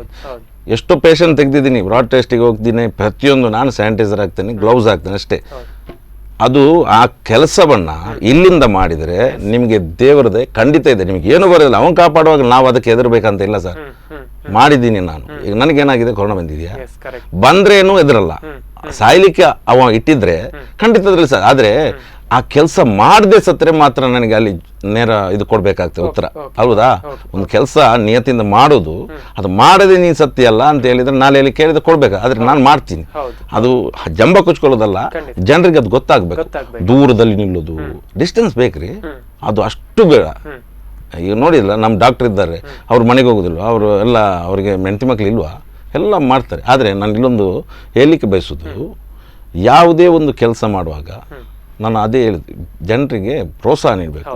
ಈಗ ಅವರೊಂದು ಮಾತಾಡಿದರು, ನಮ್ಮ ಪ್ರವಾದಿ ಮೊಹಮ್ಮದ್ ಮುಸ್ತಫಾ ಸಲ್ಲಲ್ಲಾಹು ಅಲೈಹಿ ವಸಲ್ಲಂ ಅವರ ಬಗ್ಗೆ. ನಮ್ಮ ಪ್ರವಾದಿಯವರು ಅವ್ರು ಕಲಿಸ್ಕೊಟ್ಟಿದ್ದು ಒಂದು ಅನ್ಯ ಧರ್ಮದವರು ಇಲ್ಲಿ ಧರ್ಮ ಅಂತ ಕಿಚ್ಚಾಡ್ತಾರೆ. ನಮ್ಮ ಆಶ್ರಮದಲ್ಲಿ ನಮ್ಮ ಧರ್ಮ ಇಲ್ಲ ಸರ್. ಅಲ್ಲಿ ಒಂದು ಸರ್ವ ಜನಾಂಗದ ಶಾಂತಿ ತೊಟ್ಟು ಎಲ್ಲರೂ ಇದ್ದಾರೆ. ಶೆಟ್ರು ಇದ್ದಾರೆ, ಭಟ್ರು ಇದ್ದಾರೆ, ಇನ್ನೊಬ್ರು ಇದ್ದಾರೆ, ಎಲ್ಲರೂ ಇದ್ದಾರೆ. ನಮಗೆ ಅಲ್ಲಿ ಜಾತಿ ಅಲ್ಲ, ಮಾನವೀಯತೆ ಮಾತ್ರ ಮೌಲ್ಯ. ಅದೇ ನಮಗೆ ಕಲಿಸ್ಕೊಟ್ಟಿದ್ದು. ಅವರು ಒಂದು ಅನ್ಯ ಧರ್ಮದ ಮೃತದೇಹ ಬರುವಾಗ ಎದ್ದು ನಿಂತು ಗೌರವಿಸಿದ್ದಾರೆ. ಅದು ನಮಗೆ ಕಲಿಸ್ತದೆ, ಗೊತ್ತಾಯ್ತಾ? ಆ ಇದನ್ನು ನಾವು ಮುಂದುವರಿಸಬೇಕು. ಮತ್ತು ನಮ್ಮ ಖಲೀಫರ್ ಅವರೆಲ್ಲ ಚರಿತ್ರೆ ತುಂಬ ಇದೆ. ಅವರು ಖಲೀಫಾ ಸೀಟಲ್ಲಿ ಕೂತಾನೆ, ಅಂದರೆ ಖಲೀಫಾ ಅಂದರೆ ಪ್ರಧಾನಿ ಅಂತ. ಅವರು ಅಲ್ಲಿ ಪ್ರಧಾನಿ ಅಂತ ಹೇಳಿ ಪ್ರಧಾನಿ ಪಟ್ಟದಲ್ಲಿ ಕೂತು ಇದು ಮಾಡಲಿಲ್ಲ. ಎಲ್ಲಿ ಕಷ್ಟ, ಒಂದು ಪ್ರಧಾನಿ ಆದವರಿಗೆ ಅಲ್ಲ, ಒಂದು ಖಲೀಫಾ ಆದವರಿಗೆ, ಅಂದರೆ ನಾಯಕತ್ವ ಇದ್ದವರಿಗೆ ಅವರಿಗೊಂದು ಇದಿರ್ತದೆ ಅಂತ, ಆ ಊರಿನ ಸಮಸ್ಯೆ ಬಗ್ಗೆ ಈಗೆಲ್ಲ ಡಿಜಿಟಲ್ ಇದೆ ಬೇರೆ ಬೇರೆ. ಅವರು ಆಗ ನಡ್ಕೊಂಡು ಹೋಗ್ತಿದ್ರು. ಒಂದು ಅಜ್ಜಿ ಇದ್ದಂತೆ ಮಲೆಯಲ್ಲಿ, ಅವಾಗ ಉಮರಲ್ಲಿ ಎಲ್ಲ ನಮ್ಮ ಖಲೀಫಾ ಇದ್ದರು ನಮಗೆ. ಅವರ ಮನೆಯಲ್ಲಿ ಅಜ್ಜಿ ಯಾರೂ ಇಲ್ಲ ಅವರಿಗೆ. ಅವ್ರಿಗೆ ಏನಾಯ್ತು ಅಜ್ಜಿ, ಈಗ ಕಷ್ಟ ಇದೆ, ನಮ್ಮ ಖಲೀಫಾ ಇದ್ದ ನಾವು ನೋಡೋದಿಲ್ಲ, ಇದೇ ಖಲೀಫಾ ಅಂತ ಅವ್ರಿಗೂ ಗೊತ್ತಿಲ್ಲ. ಇವ್ರು ಅವನ್ನೆಲ್ಲ ಶುಚಿ ಮಾಡಿ ಡೈಲಿ ಇದೇ ರೀತಿ ಯಾರೋ ಒಬ್ರು ನೋಡಿ ಇವ್ರು ಯಾಕೆ ಹೋಗ್ತಾರೆ ಅಂತ ನೋಡುವಾಗ ಈಗೀಗ ಅದು ಆ ಒಂದು ದೃಷ್ಟಿ ನಾವು ಇಟ್ಕೊಂಡು ಆ ಕೆಲಸ ಮಾಡಿದರೆ ಖಂಡಿತವಾಗಿಯೂ ನಮ್ಮನ್ನು ಯಾರು ಸೋಲಿಸಲಿಕ್ಕಾಗ. ಈಗೀಗ ನಮಗೆ ವೇದಿಕೆ ಸಿಗ್ತಾ ಇದೆ, ಹೌದಲ್ವಾ? ಅವ್ರು ಹೇಳಿದ್ರು ನಾವಿದ್ದೇವೆ ಅದು. ಆದರೆ ನಾನು ಕಷ್ಟ ಉಂಟಲ್ಲ ಸರ್, ಜನರು ನನ್ನನ್ನು ಹುಚ್ಚ ಅಂತ ಹೇಳಿದ್ದಾರೆ. ಎಲ್ಲಿ ಪ್ರತಿಯೊಂದು ಇಷ್ಟು ಈ ಮಟ್ಟಕ್ಕೆ ಬರಲಿಕ್ಕೆ ಅಲ್ಲಿ ಒಂದು ದಿವಸ ನೀವು ಹೇಳಿ, ಇವ್ರು ಹೇಳಿದ್ರು ಇಷ್ಟು 1000 ಕೊಟ್ವಿ, 20 ದಿವಸದ ಕತೆ. 3 ಹೊತ್ತಿಗೆ 35 ಜನ ಅಂದರೆ ಒಂದು ದಿವಸಕ್ಕೆ 100 ಜನ ಆಯ್ತು. ಅಂದರೆ 3 ಹೊತ್ತಿದ್ದು 100 ಊಟ. ನಾನು 2 ವರ್ಷದಿಂದ ಕೊಡ್ತಿಲ್ವಾ? ಆ ದೇವ್ರು ನನಗೇನು ಕಮ್ಮಿ ಮಾಡಿದ್ದಾನೆ. ಆದರೆ ಜನರು ಏನು ಹೇಳ್ತಾರೆ, 1 ರೂಪಾಯಿ 1000 ಕೊಡಿ, 500 ಕೊಡಿ ಅಂತ ಹೇಳಿ ಇದುವರೆಗೂ ನಾನು ಯಾರ ಹತ್ರ ಕೇಳಲಿಲ್ಲ.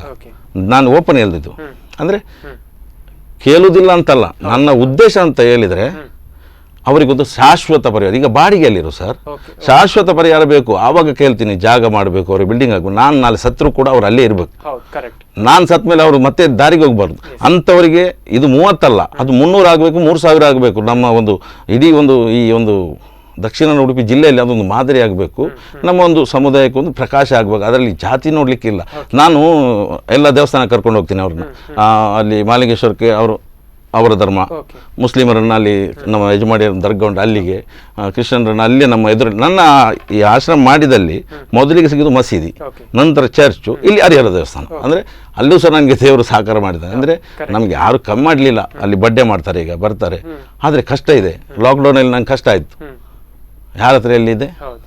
ನಮ್ಮದೇ ಮಕ್ಕಳದ್ದು ಏನಾದ್ರು ಕೊಂಡು ಚಿನ್ನ ಎಲ್ಲ ಇಟ್ಟು ಮಾಡಿದೆ. ಆದರೆ ಆ ಲಾಕ್ಡೌನಲ್ಲಿ ನನ್ನ ಆಂಬುಲೆನ್ಸ್ ನನಗೆ ಕೈ ಹಿಡಿತು, ಅಂದರೆ ಸ್ವಲ್ಪ ಬಾಡಿಗೆ ಎಲ್ಲ ಇತ್ತು. ಅದನ್ನೆಲ್ಲ ಮಾಡಿ ಹೇಗೂ ಮುಂದುವರಿಸಿದೆ. ಆದರೆ ಜನರು ರೇಷನ್ ಎಲ್ಲ ತಂದು ಕೊಟ್ಟರು. ಯಾವಾಗ ಲಾಕ್ಡೌನಲ್ಲಿ ಕೇಳಿದರೆ ಎಲ್ಲ ಇದೇ ಮಾಡ್ತಾಯಿದ್ರು, ಅಂದರೆ ಆಶ್ರಮದ ಜ್ಞಾನನೇ ಇಲ್ಲ ಅವರಿಗೆ. ಎಲ್ಲ ಮನೆ ಕೊಡೋದು, ಅಲ್ಲಿ ಕೊಡೋದು, ಇಲ್ಲಿ ಕೊಡೋದು. ಆದರೂ ಅವರಿಗೆ ಏನು ನಾವು ಕಮ್ಮಿ ಮಾಡಲಿಲ್ಲ, ಬೇಕಾಗಿ ನಾನು ಆ ವ್ಯವಸ್ಥೆ ಮಾಡಿದೆ. ಅಂದರೆ ಈ ಸಮಾಜ ಸೇವೆ ಅಂದರೆ ಜನರು ಚುಚ್ಚುದು ಹೆಚ್ಚ. ನೀವು ಎಲ್ಲಿಗೆ ಸುಲಭ ಸೋಷಿಯಲ್ ವರ್ಕರ್ ಅವರು ಅದು ಮಾಡ್ತಾ ಇದ್ದಾರೆ, ಇದು ಮಾಡ್ತಾ ಇದ್ದಾರೆ, ಏನೋ ಅಲ್ಲಿ ಬಂದು ಬೀಳ್ತದೆ ಅಂತ ಹೇಳಿ ಖಂಡಿತ ಇಲ್ಲ ಸರ್. ಆ ಭಾವನೆ ಬಿಡಬೇಕು, ಮತ್ತು ನೋಡುವ ದೃಷ್ಟಿ ಸರಿ ಇರಬೇಕು. ನಾವು ಇಲ್ಲಿಂದ ಮಾಡಿದರೆ ಅದು ಏನೂ ಆಗೋದಿಲ್ಲ. ನೀವು ಹೇಳಿದ್ರಲ್ಲ ಕೊರೋನಾದಿಂದ ಹಾಗೆ ಅದೆಲ್ಲ ನಾವಿಲ್ವ ಈಗ ಉದಾಹರಣೆ. ಸ್ಯಾನಿಟೈಸರ್ ಉಪಯೋಗಿಸಿ ಬೇಕು. ಆದರೆ ನಾವು ದೂರದಿಂದ ನಿಂತು ಯಾವ ಕೆಲಸವನ್ನು ಮಾಡಿಲ್ಲ. ಖಂಡಿತ ಮೊನ್ನೆ ಒಂದು ಅಜ್ಜಿ ಅವರು ಫಾತಿಮಾ ಅಂತ ಹೇಳಿ ಅಲ್ಲಿ ತಿಳ್ಕೊಂಡ್ರು. ನಾನು ಅದನ್ನೆಲ್ಲ ವ್ಯವಸ್ಥೆ ಮಾಡಿದೆ. ಕೊರೋನಾ ಅಂತ ಹೇಳಿದ್ರು ಬೇರೆ ಇತ್ತು, ಜಾಂಡೀಸ್ ಉಂಟು, ಅದು ಡಾಕ್ಟರ್ಸ್ ಹೇಳಿದ್ರು. ಆದರೆ ನಾವು ಒಂದು ನಿಮಗೆ ಇದೊಂದು ಉದಾಹರಣೆ, ಅದು ನ್ಯೂಸ್ ಎಲ್ಲ ಆಗಲಿಲ್ಲ. ಫಾತಿಮಾ ಅಂತ ಹೆಸರು ಹೇಳಿದರು, ಮುಸ್ಲಿಮಾ, ಮತ್ತು ಕ್ರಿಶ್ಚಿಯನಲ್ಲೂ ಫಾತಿಮಾ ಉಂಟು, ಏನು ಮಾಡೋದು? ನಾನು ನಮ್ಮ ಉಸ್ತಾದ್ ಇದ್ದಾರೆ, ನಮ್ಮ ಇಲ್ಲಿದ್ದು ಖಾಜಿ ಬೇಕರ್ ಉಸ್ತಾದ್, ನಾವು ನಮ್ಮ ಗೌರವ ಅವ್ರಿಗೆ ಫೋನ್ ಮಾಡಿ ಸರ್. ಅವ್ರು ಹೇಳಿದರು ನಿಮ್ಮ ಹತ್ರ ಸಿಕ್ಕಿದಲ್ಲ ಫಾತಿಮಾ ಆಗಲಿ ಇನ್ನು ಯಾವುದೇ ಆಗಲಿ, ನೀನು ನಿನ್ನ ಹೇಗೆ ಮಾಡು ಅದೇ ಮಾಡು ಅಂತ ಹೇಳಿದರು. ಡಾಕ್ಟರ್ ಈಗ ನಾವೆಲ್ಲ ಕೆಲಸ ಮಾಡಿದ್ರು. ನಾನೇ ಹೋಗಿದೆ ನಮ್ಮಲ್ಲಿ ಪುತ್ತೂರು ಅಂತ ಹೇಳಿದ್ರೆ ಅವರು ಅಲ್ಲಿ ದಫನ ಭೂಮಿಯದ್ದೆಲ್ಲ ವ್ಯವಸ್ಥೆ ಮಾಡಿದರು.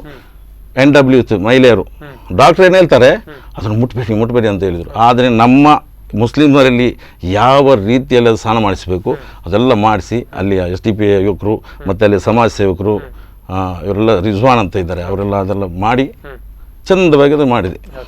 ಮೊನ್ನೆ ಇನ್ನೊಂದು ಹೇಳ್ತೇನೆ, ಒಂದು 10 ದಿವಸ ಆಯ್ತು, ಅದು ಒಂದು ಅಜ್ಜಿ ಬಂದರಲ್ಲಿ ಸಿಕ್ಕಿದ್ರು.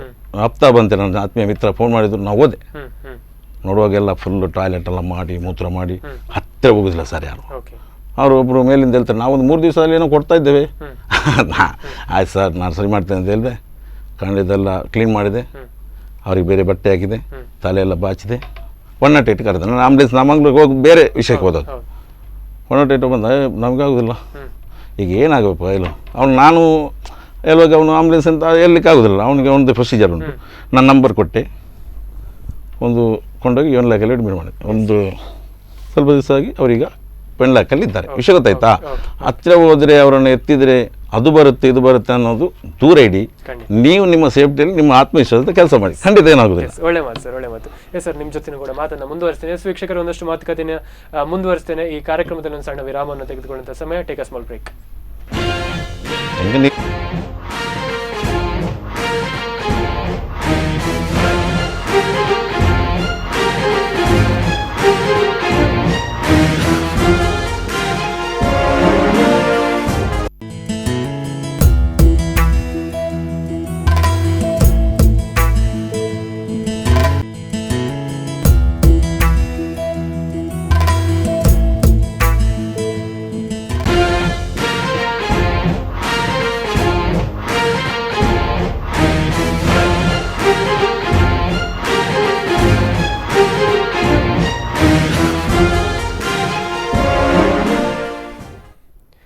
ವಿರಾಮದ ಬಳಿಕ ರಿಯಲ್ ಹೀರೋಸ್ ಆಫ್ ಲಾಕ್ಡೌನ್ ವಿಶೇಷ ಕಾರ್ಯಕ್ರಮಕ್ಕೆ ಮತ್ತೊಮ್ಮೆ ಸ್ವಾಗತ. ತಮ್ಮಿಬ್ಬರಿಗೂ ಕೂಡ ಕಾರ್ಯಕ್ರಮಕ್ಕೆ ಮತ್ತೊಮ್ಮೆ ಸ್ವಾಗತ. ಒಂದು ಕರೆ ಇದೆ, ಮಾತನಾಡಿಕೊಳ್ಳೋಣ. ಹಲೋ ನಮಸ್ತೆ. ನಮಸ್ತೆ, ತಮ್ಮ ಹೆಸರು ಮತ್ತೆ ಎಲ್ಲಿಂದ ಕರೆ ಮಾಡ್ತಿದ್ದೀರಾ? ನನ್ನ ಹೆಸರು ರಾಮಾಂಜಿ ನಮ್ಮ ಭೂಮಿ ಅಂತ ಹೇಳಿ. ರಾಮಾಂಜಿ ಅವರೇ ನಮಸ್ತೆ. ಏನ್ ಹೇಳ್ತೀರಾ ಸರ್ ಇವತ್ತಿನ ಕಾರ್ಯಕ್ರಮದ ಕುರಿತಾಗಿ? ಫಸ್ಟ್ ಆಫ್ ಆಲ್ ನಿಮ್ಮ ವಾಹಿನಿಗೆ ಧನ್ಯವಾದ ಹೇಳ್ತೇನೆ. Thank you sir. ಯಾಕಂದ್ರೆ ಅನೇಕ ವರ್ಷದಿಂದ ನಾನು ಸ್ಪಂದನ ವಾಹಿನಿಯನ್ನು ವೀಕ್ಷಿಸ್ತಾ ಬರ್ತಿರುವಂತ ಒಬ್ಬ ವೀಕ್ಷಕ. ಹಾಗೆ ಇವತ್ತು ಇರುವರು ಕೂಡ ಸಮಾಜದಲ್ಲಿ ಒಂದಿಷ್ಟು ಕೆಲಸ ಮಾಡ್ತಿರುವಂತ ವ್ಯಕ್ತಿಗಳನ್ನ ತಮ್ಮ ವಾಹಿನಿ ಗುರುತಿಸಿ ಅವರ ಅನಿಸಿಕೆಗಳನ್ನು ಸಮಾಜದ ಜನರ ಮುಂದೆ ಇಡುವಂತಹ ಕೆಲಸವನ್ನು ಮಾಡ್ತಿದ್ದೀರಿ. ಇದು ಒಳ್ಳೆ ಕೆಲಸ. ಖಂಡಿತ. ಮೋಹನ್ ಭಟ್ರು ಮತ್ತು ಆಸಿಫ್ರು ನಾನು ಬಹಳ ಹತ್ತಿರದಿಂದ ನೋಡಿದಂತ ವ್ಯಕ್ತಿಗಳು. ಹಲೋ, ಹೇಳಿ ಸರ್, ಕೇಳಿಸ್ತಿದೆ ರಾಮಂಜಿ ಅವರೇ, ಹೇಳಿ. ಮೋಹನ್ ಭಟ್ರು ಮತ್ತು ಅವರ ತಂಡ ಲಾಕ್ಡೌನ್ ಟೈಮ್ ಅಲ್ಲಿ ಒಂದಿಷ್ಟು ಜನರಿಗೆ ಹಸಿದಂತಹ ಒಂದು ಜನರಿಗೆ ಒಂದಿಷ್ಟು ಅನ್ನದಾನವನ್ನು ಮಾಡಿದಂತ ಒಳ್ಳೆ ಕೆಲಸವನ್ನು ಮಾಡಿದ್ದಾರೆ. ಖಂಡಿತ. ಅದು ಅಂತೆ ಆಸಿಫ್ನವರು ಅಲ್ಲಿ ಕೂಡ ಹಾಗೆ ಅವರು ಜಾತಿ ಧರ್ಮ ಮತ ಭೇದ ಇಲ್ಲದೆ ಒಂದಿಷ್ಟು ನಿರ್ಗತಿಕರನ್ನು ಒಂದು ಒಂದು ವ್ಯವಸ್ಥೆ ಒಳಗಿಟ್ಟು ಸಾಕುವಂತ ಕೆಲಸ ಮಾಡ್ತಿದ್ರಲ್ಲ, ಅದು ಒಂದು ಪುಣ್ಯದ ಕೆಲಸ. ಖಂಡಿತ ಖಂಡಿತ ಖಂಡಿತ ಖಂಡಿತ ಸರ್. ಅದ್ರ ಜೊತೆಗೆ ಬಹಳ ಪ್ರಮುಖವಾಗಿ ನಾವುಗಳು ಮಾತನಾಡ್ಬೇಕಂದ್ರೆ ನೀವುಗಳೆಲ್ಲರೂ ಕೂಡ ಇವತ್ತು ಮಾಡ್ತಾ ಇರುವಂತಹ ಸಮಾಜ ಸೇವೆ ನಮ್ಮ ಸಮಾಜಕ್ಕೆ ಬಹಳಷ್ಟು ಕೊಡುಗೆಯನ್ನ ಕೊಟ್ಟಿದೆ. ಬಹಳ ಪ್ರಮುಖವಾಗಿ ನೀವುಗಳನ್ನು ನಾವುಗಳು ಗಮನಿಸಿದ್ದೇವೆ. ರಾಮಂಜಿಯವರನ್ನ ಗಮನಿಸಿದ್ರೆ ಅವರು ಕೂಡ ಒಬ್ರು ಸಮಾಜ ಸೇವಕರು ಸರ್. ತಮ್ಮೆಲ್ಲರ ಸಮಾಜ ಸೇವೆ ಹಾಗೇನೆ ಎಲ್ಲರ ಇವತ್ತು ಒಳ್ಳೆಯ ಕೆಲಸಗಳಿಂದ ಇವತ್ತು ನಾವು ಲಾಕ್ಡೌನ್ ಆದ್ರೂ ಕೂಡ ಬಹಳ ಒಳ್ಳೆಯ ರೀತಿಯಲ್ಲಿ ಮುಂದುವರಿಸಿಕೊಂಡು ಹೋಗ್ತಾ ಇದ್ದೇವೆ. ಇದಕ್ಕೆಲ್ಲ ತಾವುಗಳೆಲ್ಲರೂ ಕೂಡ ಒಂದಷ್ಟು ತಮ್ಮ ಸಮಾಜ ಸೇವೆ ಕಾರಣ. ಹಾಗೇನೆ ಸೊ ಏನ್ ಹೇಳ್ತೀರಾ ಸರ್ ಈ ಎಲ್ಲ ಸಮಾಜ ಸೇವಕರ ಬಗ್ಗೆ? ಇಲ್ಲ ಸರ್, ಎಲ್ಲರೂ ಅವರವರ ನೆಲೆಯಲ್ಲಿ ಆಗುವಂತ ಕೆಲಸಗಳನ್ನು ಮಾಡ್ತಿದ್ದಾರೆ. ಖಂಡಿತ ಇಲ್ಲಿ ಜಾತಿ ಧರ್ಮ ಭೇದ ಇರಬಾರ್ದು. ನಾವು ಏನಿದ್ರು ಕೂಡ ಒಂದು ಭಾರತೀಯ ಮಕ್ಕಳು, ಭಾರತದಲ್ಲಿ ಹುಟ್ಟಿದ ಒಂದು ಭಾರತ ಪ್ರಜೆಗಳು ಏನಿದ್ದಾರೆ ನೋಡಿ, ಪ್ರತಿಯೊಬ್ಬರಿಗೂ ಒಬ್ರಿಗೊಬ್ರು ಸಹಾಯಕರಾಗಿ ಬದುಕುವಂತ ಕೆಲಸ ಆಗ್ಬೇಕು ಅಂತ. ಅದ್ರಲ್ಲಿ ಇವತ್ತು ನಮ್ಮ ಇಡೀ ಪ್ರಪಂಚಕ್ಕೆ ಒಂದು ಕಷ್ಟಕರವಾದಂತ ಒಂದು ಸದ್ದಿತ ಪರಿಸ್ಥಿತಿ ನಾವಿದ್ದೇವೆ. ಇದರಿಂದ ಆದಷ್ಟು ನಾವು ಮುಕ್ತರಾಗ್ಬೇಕು. ಇಂತ ಒಂದು ಕೊರೋನಾ ಇರ್ಬೋದು, ಯಾವುದೇ ಒಂದು ರೋಗದಿಂದ ನಮ್ಮ ದೇಶ ಪಾರಾಗ್ಬೇಕು, ನಮ್ಮ ಪ್ರಪಂಚ ಕೂಡ ಒಳ್ಳೇದಾಗ್ಬೇಕು ಅಂತ ಹೇಳ್ತೇನೆ. ಮತ್ತೆ ಅವರ ಎಲ್ಲರಿಗೂ ಕೂಡ ನಮ್ಮ ಬೆಂಬಲ ಇದೆ. ನಿಮ್ಮ ವಾಹಿನಿ ಮುಖೇಂದ್ರ ಅನೇಕ ವೀಕ್ಷಕರು ಇದನ್ನು ಗಮನಿಸ್ತಾ ಇದ್ದೀರಿ. ಮುಂದಿನ ದಿನಗಳಲ್ಲಿ ಇನ್ನೊಂದಿಷ್ಟು ಕೆಲಸ ಅವರಿಂದ ಆಗ್ಲಿ ಸಮಾಜಕ್ಕೆ. ನಾವು ಕೂಡ ಅವ್ರ ಜೊತೆಗೆ ಯಾವಾಗ್ಲೂ ಇದ್ದೇವೆ.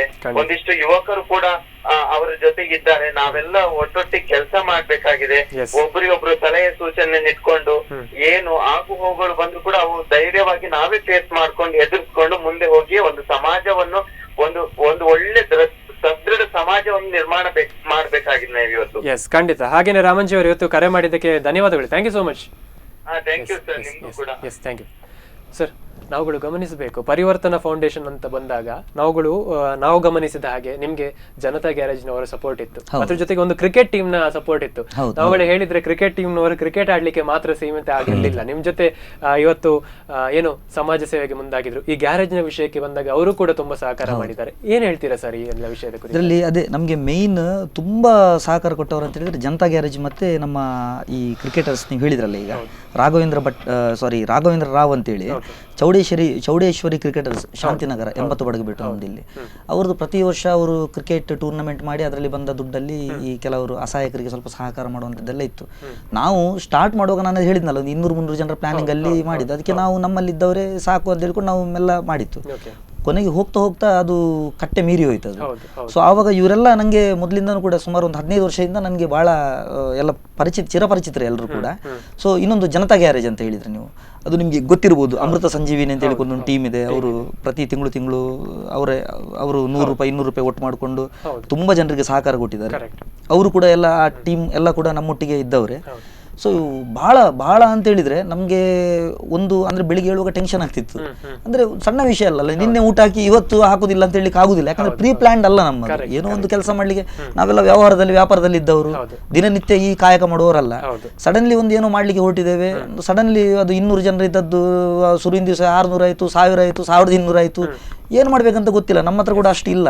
ಏನೋ ಒಂದು ಅಲ್ಪ ಸ್ವಲ್ಪ ನನ್ನ ಕಿಸೆಯಲ್ಲಿದ್ದ ದುಡ್ಡನ್ನು ನಂಬಿ ನಾನು ಇಳಿದದ್ದು. ಆನಂತರ ಮತ್ತೆ ಕೊನೆಗೆ ಎಂತ ಮಾಡ್ಬೇಕಂತ ಗೊತ್ತಾಗದಿದ್ದಾಗ ಕೊನೆಗೆ ಇವರೆಲ್ಲ ಬಂದು ಕೈ ಜೋಡಿಸಿದ್ರು. ಮತ್ತೆ ಎಲ್ಲೆಲ್ಲೆಲ್ಲೂ ಬಂತು.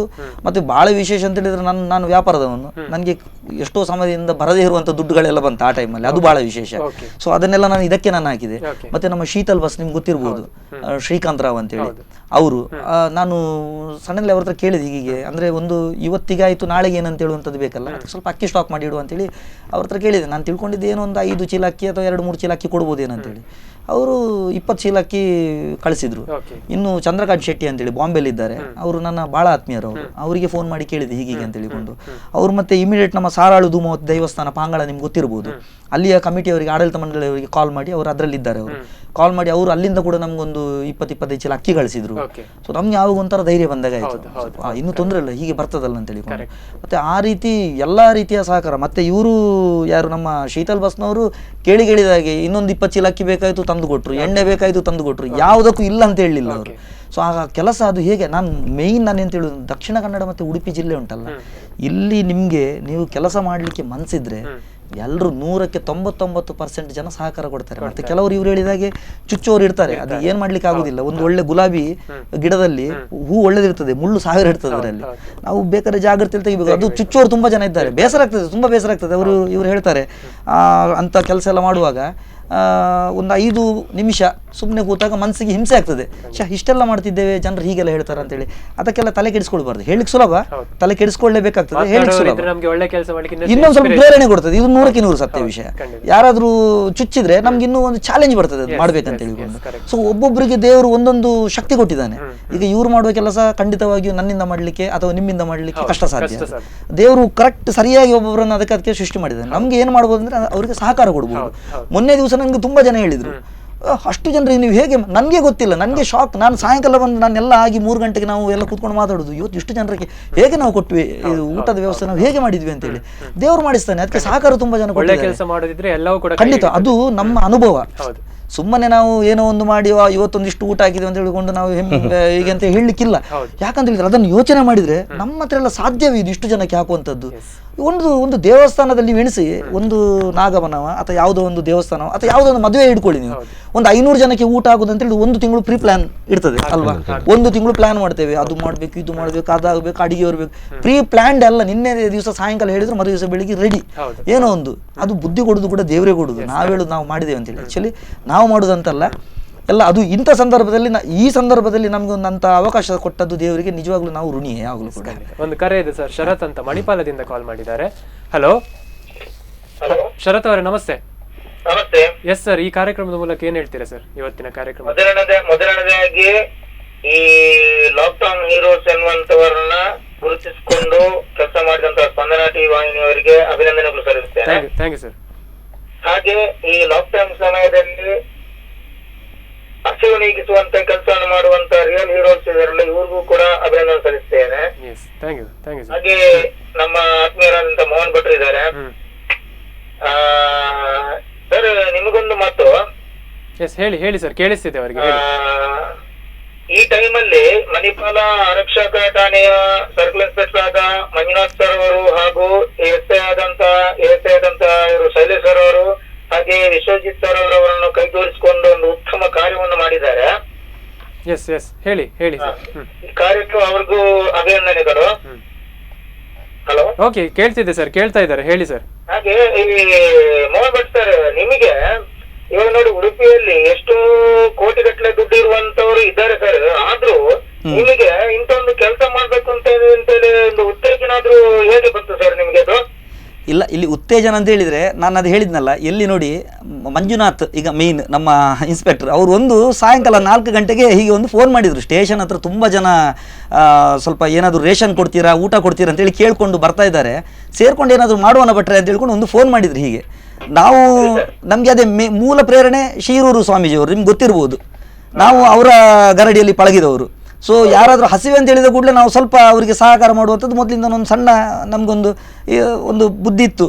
ಸೊ ಅದು ಆ ಟೈಮಲ್ಲಿ ನಾವು ಇಳಿದ್ವಿ ಅದಕ್ಕೆ. ಅದು ಮತ್ತೆ ದೇವರು ನಿಮ್ಮಂಥವರ ಸಹಕಾರದೊಂದಿಗೆ ಮಣಿಪಾಲ ಆರಕ್ಷಕ ಠಾಣೆಯವರು ಸೇರ್ಕೊಂಡು ಮಾಡಿದಂತ ಕೆಲಸವನ್ನು ಬಹಳ ಒಂದು ಶ್ಲಾಘನೀಯವಾಗಿದೆ. ಖಂಡಿತ ಕೆಲಸ ಇನ್ನು ಇಡೀ ದೇಶದಲ್ಲಿ ಮಾಡುವಂತ ಕೆಲಸವನ್ನು ಮಾಡಿ ಅಂತೇಳಿ ನನ್ನೊಂದು ಅಭಿಪ್ರಾಯ ಸರ್. ಖಂಡಿತ. ನಾವು ಇಷ್ಟು ಮಾತ್ರ ಅಲ್ಲದೆ ಒಂದು ಶಾಲೆಗೆ ಆ ಶಾಲೆಯಲ್ಲಿ ಸುಮಾರು 80 ಜನ ಮಕ್ಕಳಿದ್ದಾರೆ ಪಟ್ಲ ಒಂದು ಶಾಲೆಯಲ್ಲಿ. ಅಲ್ಲೇ ಒಂದು ಹೈಸ್ಕೂಲ್ ಅಲ್ಲ, ಒಂದು 7ನೇ ಕ್ಲಾಸ್ನವರೆಗೆ ತರಗತಿ ಇದೆ, ಮತ್ತೆ ಪಕ್ಕದಲ್ಲಿ ಒಂದು ಹೈಸ್ಕೂಲ್ ಇದೆ. ಅಲ್ಲೇ ಒಂದು ಹಾಸ್ಟೆಲ್ ಇದೆ. ಅಲ್ಲಿ ಬರುವವರೆಲ್ಲ ಹೊರ ಜಿಲ್ಲೆಯವರು, ಅಲ್ಲಿ ಇರುವಂಥವರೆಲ್ಲ ಹೊರ ಜಿಲ್ಲೆಯವರು. ಅವರು ಈ ಸಾರಿ ಆ್ಯಕ್ಚುಲಿ ಶಾಲೆ ಮುಚ್ಚಿದ್ರಲ್ಲಿದ್ದರು ಅವರು ಆ ಶಾಲೆ ನಡೆಸ್ತಾ ಬರುವವರು ಪ್ರಕಾಶ್ ನಾಯ್ಕ ಅಂತೇಳಿ, ನನ್ನ ಮಹಾಗಣಪತಿ ಸ್ಟೀಲ್ ಅಂತೇಳಿ ನಮ್ಮ ಮಣಿಪಾಲದಲ್ಲಿ ಅವ್ರದ್ದು ಅಂಗಡಿ ಇದೆ, ಹಾರ್ಡ್ವೇರ್ ಶಾಪ್. ಅವರು ಭಾಳ ವರ್ಷದಿಂದ ಅವರ ತಂದೆಯವರು ಮಾಸ್ಟರ್, ಅದೇ ಶಾಲೆಯಲ್ಲಿ ಮಾಸ್ಟರಾಗಿ ಅವರೇ ಭಾಳ ಕಷ್ಟದಿಂದ ನಡೆಸ್ಕೊಂಡು ಬರ್ತಾ ಇದ್ರು. ಅದು ನಮ್ಮದು ಸ್ವಲ್ಪ ಈ ವಿದ್ಯಾರ್ಥಿಗಳಿಗೆ ಕಂಡ್ರೆ ನಮಗೆ ಸ್ವಲ್ಪ ಕಲೀಲಿಕ್ಕೆ ಕಷ್ಟ ಇತ್ತು. ನಮಗೆ ಭಾಳ ಏನೋ ಒಂದು ಅಲ್ಪ ಸ್ವಲ್ಪ ಕಲಿತು ಈಗ ಏನೊಂದು ಉದ್ಯೋಗದಲ್ಲಿ ದೇವರೊಂದು ಹಂತಕ್ಕೆ ಇಟ್ಟಿದ್ದಾನೆ. ಸೊ ಅವರು ನನ್ನ ಹತ್ರ ಹೀಗೆ ಕೇಳಿದರು, ಈ ಶಾಲೆ ಮುಚ್ಚಲಿಕ್ಕೆ ತುಂಬ ಬೇಸರ ಆಗ್ತದೆ ಭಟ್ರೆ, ಏನಾದರೂ ಮಾಡ್ಬೇಕಂತೇಳಿ ಉಂಟಂತ ಹೇಳಿದಾಗ ಅದಕ್ಕೆ ನಾನು ಹೇಳಿದೆ, ನೀವು ಒಂದು ಇದು ಮಾಡಬೇಡಿ, ದೇವರಿದ್ದನ್ನು ನೋಡುವ. 1 ವರ್ಷದ ಮಟ್ಟಿಗೆ ಆ ಶಾಲೆಯನ್ನು ನಾವು ಪರಿವರ್ತನಾ ಫೌಂಡೇಶನ್ ನಾವು ಅದನ್ನು ದತ್ತು ತಗೊಳ್ತೇವೆ. ದತ್ತು ತಗೊಳ್ಳೋದಂತ ಹೇಳಿದರೆ ಅಡಾಪ್ಟ್ ಮಾಡೋದಂತಲ್ಲ, ಆ ಶಾಲೆ ಎಲ್ಲ ಜವಾಬ್ದಾರಿಗಳು ಏನು ಮಕ್ಕಳಿಗೆ ಊಟ, ಪುಸ್ತಕ, ಬಟ್ಟೆ ಅಥವಾ ರಿಪೇರಿ, ಅದು ಎಷ್ಟು ಕಷ್ಟ ಆದರೂ ಪರವಾಗಿಲ್ಲ, ಅದು ನಾವು ಮಾಡ್ತೇವೆ ಅಂತ ಹೇಳಿಕೊಂಡು ನಾವು ಅದನ್ನು ಈ ವರ್ಷ ಅಂದರೆ ಆ ಶಾಲೆ ಮಕ್ಕಳಿಗೆ ಬೆಳಿಗ್ಗೆ ಒಳ್ಳೆ ತಿಂಡಿ ಅಂತ ಹೇಳಿದರೆ ನಾಮಕೆ ವ್ಯವಸ್ಥೆ ಏನು ತಿಂಡಿ ಬೇಯಿಸಿ ಹಾಕೋದಲ್ಲ, ನಾವು ಮನೇಲಿ ತಿಂದ ಹಾಗೆ. ಯಾಕಂದ್ರೆ ನಾನು ಕೂಡ ಹಾಸ್ಟೆಲ್ನಲ್ಲಿ ಬೆಳೆದವನು, ನಮಗೆ ಗೊತ್ತುಂಟಲ್ಲಿ ಸಿಚುವೇಶನ್. ಆಸೆ ಅಂತ ಹೇಳುವಂಥದ್ದು ಈಗ ನಮ್ಗಿಲ್ಲ, ಈಗ ನಮ್ಗೆ ದೇವರು ಕೊಟ್ಟಿದ್ದಾನೆ. ಏನಿಲ್ಲದಾಗ ಇರುವಂತ ಆಸೆ ಉಂಟಲ್ಲ, ಅದು ನಾವು ನೋಡಿದ್ದೇವೆ. ಹಾಗೆ ಅವರಿಗೆ ಬೇಕಿದ್ದಂತ ಒಳ್ಳೆ ರೀತಿಯ ತಿಂಡಿ, ಮಧ್ಯಾಹ್ನ ಒಳ್ಳೆ ಊಟ, ಸಾಯಂಕಾಲ ತಿಂಡಿ, ರಾತ್ರಿ ಒಳ್ಳೆ ಊಟ. ಇದು 1 ವರ್ಷ ಸುಮಾರು ಹೈಸ್ಕೂಲ್ ಮತ್ತೆ ಶಾಲೆ ಇದೆಲ್ಲ ಸೇರಿ ಒಂದು 70-80 ಜನ ಮಕ್ಕಳಿದ್ದಾರೆ ಹಾಸ್ಟೆಲ್ನಲ್ಲಿ. ಅವರಿಗೆ ನಾವು ಒಂದು ಕೊಡ್ತೇವೆ ಅಂತ ಹೇಳುವಂತದ್ದು ಒಂದು ಇದು ಅದನ್ನು ಮಾಡ್ತಾ ಬರ್ತಾ ಇದ್ದೇವೆ. ಈಗ ಮಕ್ಕಳು ಕಮ್ಮಿ ಇದ್ದಾರೆ, ಅದನ್ನು ನಾವು ಇದು ಮಾಡ್ತಾ ಇದ್ದೇವೆ, ಮಾಡ್ಕೊಂಡು ಬರ್ತಾ ಇದ್ದೇವೆ. ಧನ್ಯವಾದಗಳು ಕರೆ ಮಾಡಿದ್ದಕ್ಕೆ. ಮೋಹನ್ ಭಟ್ರೆ, ಇನ್ನು ಇಂಥ ಕಾರ್ಯಗಳು ಇನ್ನಷ್ಟು ಮಾಡ್ಲಿ ಅಂತೇಳಿ ದೇವರ ಹತ್ರ ಆಶಿಸ್ತೇನೆ ಮೋಹನ್ ಭಟ್ರೆ. ಧನ್ಯವಾದಗಳು. ನಾನು ಆಸಿಫ್ ಅವರಲ್ಲಿ ಕೇಳಬೇಕು ಸರ್, ಇವತ್ತು ನಿಮ್ಮೆಲ್ಲ ಸೇವಾ ಜರ್ನಿಗೆ ಒಂದಷ್ಟು ಇನ್ಸ್ಪಿರೇಷನ್ಗಳು, ಸಹಕಾರಗಳು, ಹಾಗೇನೆ ಇಡೀ ಸೇವಾ ಜರ್ನಿಯನ್ನು ಗಮನಿಸಿದರೆ ಬಹಳಷ್ಟು ಕೆಲಸ ಕಾರ್ಯಗಳನ್ನು ಮಾಡಿದ್ರಿ. ಯಾರೆಲ್ಲ ಸಹಕಾರ ಮತ್ತು ಯಾವ ರೀತಿ ಎಲ್ಲ ನಡೆದುಕೊಂಡು ಬಂತು ಸರ್? ಸರ್, ನಾನು ಈ ಸೇವೆಗೆ ಬರೋ ನನ್ನ ಹುಟ್ಟೂರು ಸಾಣೂರು. ಸಾಣೂರಿನಿಂದ ನಾನು ಅಲ್ಲಿ ಸಾಣೂರಲ್ಲಿ ಮದುವೆಯಾಗಿ ನಾನು ಇಲ್ಲಿ ಪಲಿಮಾರಿಯಿಂದ ಮದುವೆ ಆದದ್ದು. ಅಲ್ಲಿಂದ ಮತ್ತೆ ನಾನು ಕರ್ನೀರೆ ಎಂಬ ಸ್ಥಳಕ್ಕೆ ಬಂದೆ. ಕರ್ನೀರೆ ಅಲ್ಲಿ ಒಂದು ಬಾಡಿಗೆ ಮನೆಯಲ್ಲಿದ್ದು, ಅಲ್ಲಿಂದ ನಮಗೆ ಹಲವಾರು ಜನರು ಪರಿಚಯವಾಯಿತು ಆ ಕರ್ನೀರೆಯಿಂದ. ಅಲ್ಲಿ ನಮ್ಮ ಇಸ್ಮಾಯಿಲ್ ಅಂತ ಇದ್ದಾರೆ, ಇಚ್ಛಲಿ ಅಂತೇಳಿ, ಅವರು ನನ್ನ ಅಂದರೆ ಮೊದಲು ಭೇಟಿಯಾಗಿ ನಮಗೆಲ್ಲ ಕೆಲವೊಂದು ಅಲ್ಲಿ ವ್ಯವಸ್ಥೆಯನ್ನು ಮಾಡಿದ್ರು. ಮತ್ತು ಸಿದ್ದಿಕಾಜಿ. ಅಲ್ಲಿಂದ ನಂತರ ನಾನು ಅವರೆಲ್ಲ ಅಲ್ಲಿ ನಾನು ಡ್ರೈವಿಂಗ್ ಕಲಿತದ್ದು, ಅಂದರೆ ನಾನು 15 ವರ್ಷ ಹಿಂದೆ ವಿಷಯ ಇದು. ಅಲ್ಲಿಂದ ನಂತರ ವಿಶ್ವನಾಥ್ ಶೆಟ್ಟಿ ಅಂತ ಇದ್ದಾರೆ ಕರ್ನೀರೆ, ಅವರು ಮುಂಬೈ ಬಂಟ್ ಸಂಘ ಅಧ್ಯಕ್ಷರಾಗಿದ್ದರು. ಅವರು ಅವರ ಗಾಡಿಯಲ್ಲಿ ನನ್ನನ್ನು ಕರ್ಕೊಂಡು ಹೋಗಿ ನನ್ನನ್ನು ಸಮಾಜಕ್ಕೆ ಒಂದು ಪರಿಚಯ, ಅಂದರೆ ಅಷ್ಟರೊಳಗೆ ನಾವು ಎಂತ ಇಲ್ಲ, ಒಂದು ಸಾಧಾರಣ ಒಂದು ಮಾಮೂಲಿ ಕೆಲಸ ಮಾಡಿದ್ದದ್ದು ಅವಾಗ ಗೊತ್ತಾಯಿತು ಎಂತ. ನಂತರ ಅಲ್ಲಿಂದ ಬಂದು ನಾನು ಪಡುಬಿದ್ರಿ ಕಡೆ, ಇವರು ಮುಂಬೈಯಲ್ಲಿ ಇರ್ತಿದ್ದು, ಮತ್ತು ಪಡುಬಿದ್ರಿಗೆ ಹೋದೆ. ನಾನು ಪಡುಬಿದ್ರಿಯಲ್ಲಿ ಒಂದು ರೂಮ್ ಮಾಡಿದ್ದೆ. ಈ ನಂಟು ಇತ್ತು ಇವರೊಟ್ಟಿಗೆ, ಇವರೊಟ್ಟಿಗೆ ಗಾಡಿಗೆ ಇವರು ಮುಂಬೈಯಿಂದ ಬಂದು ನಾನು ಇವರೊಟ್ಟಿಗೆ ಹೋಗೋದು ಹಾಗೆ ಇತ್ತು. ಹಾಗೆ ತುಂಬ ವರ್ಷ ಅವ್ರ ಹತ್ರ ಕೆಲಸ ಮಾಡಿದೆ. ನಂತರ ಒಂದು ದಿವಸ ಅವ್ರ ಹತ್ರಕ್ಕೆ ನನಗೆ ಅವ್ರ ಒಂದು ವಿಷಯ ಬಂದು ನಾನು ಮಾಡಲ ಅಂತ ಖಂಡಿತ ಅವ್ರು ಒಪ್ಪಿದ್ರು. ಅವಾಗೊಂದು ಮಾತು ಹೇಳಿದ್ದಾರೆ, ಅದು ಕಷ್ಟ ಸುಖ ಎಲ್ಲ ಇರ್ತದೆ ಜೀವನದಲ್ಲಿ, ಆದರೆ ಅಷ್ಟೊತ್ತು ತನಕ ನನ್ನ ಹತ್ರ ಎಂಥ ಸಹ ಇಲ್ಲ, ಅರ್ಥ ಆಗ್ತದೆ, ಒಂದು ಲೈಸೆನ್ಸು ಇಲ್ಲ.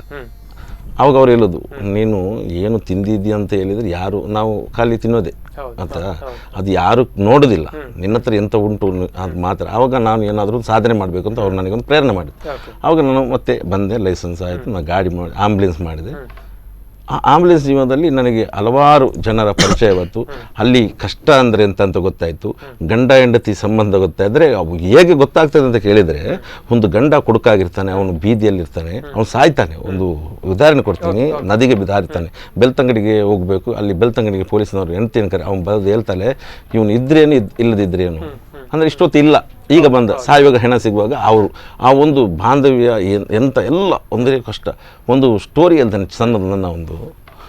ಆ ಸ್ಟೋರಿಯಲ್ಲಿ ಏನಾಯ್ತು ಅಂದರೆ, ತಂದೆ ಬ್ಯಾಂಕ್ ಮ್ಯಾನೇಜರ್ ಆಗಿರ್ತಾರೆ, ಅವರಿಗೆ ಪ್ರಮೋಷನ್ ಆಗ್ತದೆ ಇಲ್ಲಿಂದ ಊರಿಂದ ಮೈಸೂರಿಗೆ. ಅಲ್ಲಿ ಹೋಗ್ತಾರೆ, ಅಲ್ಲಿ ಮಕ್ಕಳೆಲ್ಲ ಅಲ್ಲೇ ಬೆಳೆದು ದೊಡ್ಡವರಾಗ್ತಾರೆ ಸಿಟಿಯಲ್ಲಿ. ಕೊನೆಗೆ ಅವರಿಗೆ ತನ್ನ ಮೂಲ ಊರಿಗೆ ಬರುವಂಥ ಆಸೆ ಆಗ್ತದೆ. ಮಕ್ಕಳೆಲ್ಲ ಅಲ್ಲೇ ದೊಡ್ಡ ಗ್ರ್ಯಾಜುಯೇಟ್ ಆಗ್ತಾರೆ. ಅಲ್ಲಿ ಅವರು ಹೇಳ್ತಾರೆ, ನಮಗೆ ಇಲ್ಲೇ ಸೂಟ, ನಾವು ಅಲ್ಲಿ ಬರೋದಿಲ್ಲ. ಕೊನೆಗೆ ಅವರು ಅಸಹಾಯಕರಾಗಿ ಇಲ್ಲಿ ಬರ್ತಾರೆ, ಬಂದು ಮನೆಯಲ್ಲಿ ಒಬ್ಬಂಟಿ ಆಗ್ತಾರೆ. ಅವರಿಗೊಬ್ಬ ಇದ್ದಾನೆ, ಕೊನೆಗೆ ಮನೆ ಹಿಂದಿನ ಮರಕ್ಕೆ ನೇಣು ಬಿಗಿತಾರೆ. ಏನಾಗ್ಬೋದು, ಜೀವನ ಇಷ್ಟೇ, ಮಕ್ಕಳಿಗೆ ಬೇಕಾದವ್ರು ಮಾಡಿ ಅವರಿಗೆ ಯಾರೂ ಇಲ್ಲ ಅಂತ, ಆ ರೀತಿಯೆಲ್ಲ ಪರಿಸ್ಥಿತಿ ಜನರು. ಆ ಕಷ್ಟಗಳೆಲ್ಲ ಆಂಬುಲೆನ್ಸ್ ಮೂಲಕನೇ ಗೊತ್ತಾಯ್ತಾ. ಒಬ್ಬ ಆಂಬುಲೆನ್ಸ್ ಒಂದು ಮೃತದೇಹ ಕೊಂಡೋಗುವಾಗ ಅಲ್ಲಿ ಕೂಗುವುದು, ಅಲ್ಲಿ ಚಿಕ್ಕ ಮಕ್ಕಳು, ಗಂಡ ತಂದೆ ಸತ್ತು, ಇದೆಲ್ಲ ನೋಡುವಾಗ ನಾವು ಏನೂ ಇಲ್ಲ ಮನುಷ್ಯ, ಗೊತ್ತಾಯ್ತಾ. ಅಹಂಕಾರ, ಜಾತಿ, ಧರ್ಮ. ನಾನು ಒಂದು ಆಂದೋಲನ ಮಾಡ್ತಿದ್ದೆ, ಅದು ಯಾರಿಗೂ ಗೊತ್ತಿಲ್ಲ. ಅಂದರೆ ಈ ಪೋಸ್ಟ್ ಮಾರ್ಟಮ್ ಎಲ್ಲ ಆಗುತ್ತೆ, ನಮ್ಮಲ್ಲಿ ಅದಿಲ್ಲ, ಎಲ್ಲ ಕ್ಲೀನ್ ಮಾಡಿ ಇದ್ರಲ್ಲಿ ಉಂಟು. ನಿಮ್ಮಲ್ಲಿ ಕೆಲವರು, ಎಲ್ಲರೂ ಇಲ್ಲ, ನಾನು ತುಂಬ ಜನ ನೋಡಿದೆ, ಆದರೆ ಕೆಲವರಿಗೆ ಅದ್ರ ಮಾಹಿತಿ ಇಲ್ಲ. ಪೋಸ್ಟ್ ಮಾರ್ಟಮ್ ಆದರೆ ಒಂದು ರಕ್ತ ಬರ್ತದೆ, ಬೇಡ ಅದು ತೊಳಿಬೇಡಿ, ಹಾಗೆ ಹೀಗೆ. ನಾನು ಹೇಳಿದೆ, ಎಂತ ಆಗೋದಿಲ್ಲ, ನಾನು ನಿಂತು ಎಷ್ಟೋ ಬಾಡಿ ನಾನೇ ಸ್ನಾನ ಮಾಡಿಸಿದ್ದು ಉಂಟು, ಅದೀಗ ನೋಡೋವರೆಗೂ ಗೊತ್ತಿರ್ಬೋದು. ಅದನ್ನು ನಾನು ಹುಡುಗರಿಗೆ ಪ್ರೇರೇಪಣೆ ಮಾಡ್ತೇನೆ, ನೋಡಿ ಅದಕ್ಕೆ ಒಂದು ಬಟ್ಟೆ ಹಾಕಿ ಅಡ್ಡ ಕಟ್ಟಿ ಸ್ನಾನ ಮಾಡಿಸಿ, ನಿಮ್ಗೆ ಹೇಗೆ ಉಂಟು ಪ್ರೊಸೀಜರ್ ಮಾಡಿ, ಎಂತ ಆಗೋದಿಲ್ಲ, ಬಿಚ್ಚುವುದಿಲ್ಲ, ಎಂತ ಆಗೋದಿಲ್ಲ, ಅವ್ರು ಕ್ಲೀನ್ ಆಗಿ. ಇವರು ಕೆಲವರು ಕಾಲಿಗೆ ಮಾಡೋದು, ಕೆಲವೊಂದು ನಾನು ಕಣ್ಣೀರು ಹಾಕುವಂಥ ಪರಿಸ್ಥಿತಿ. ಪೋಸ್ಟ್ ಮಾರ್ಟಮ್ ಮಾಡಿದ್ರೆ ಅಲ್ಲಿಂದಲೇ ನೇರ ಸ್ಮಶಾನಕ್ಕೆ ಕೊಂಡು ಹೋಗುವಂಥ, ಇದೆಲ್ಲ ಮಾನವೀಯತೆ ಅಲ್ಲ. ಕೆಲವೊಂದು ಬದಲಾವಣೆಗಳು ನಮ್ಮಿಂದ ಆಗಬೇಕಾಗಿದೆ. ನಾವು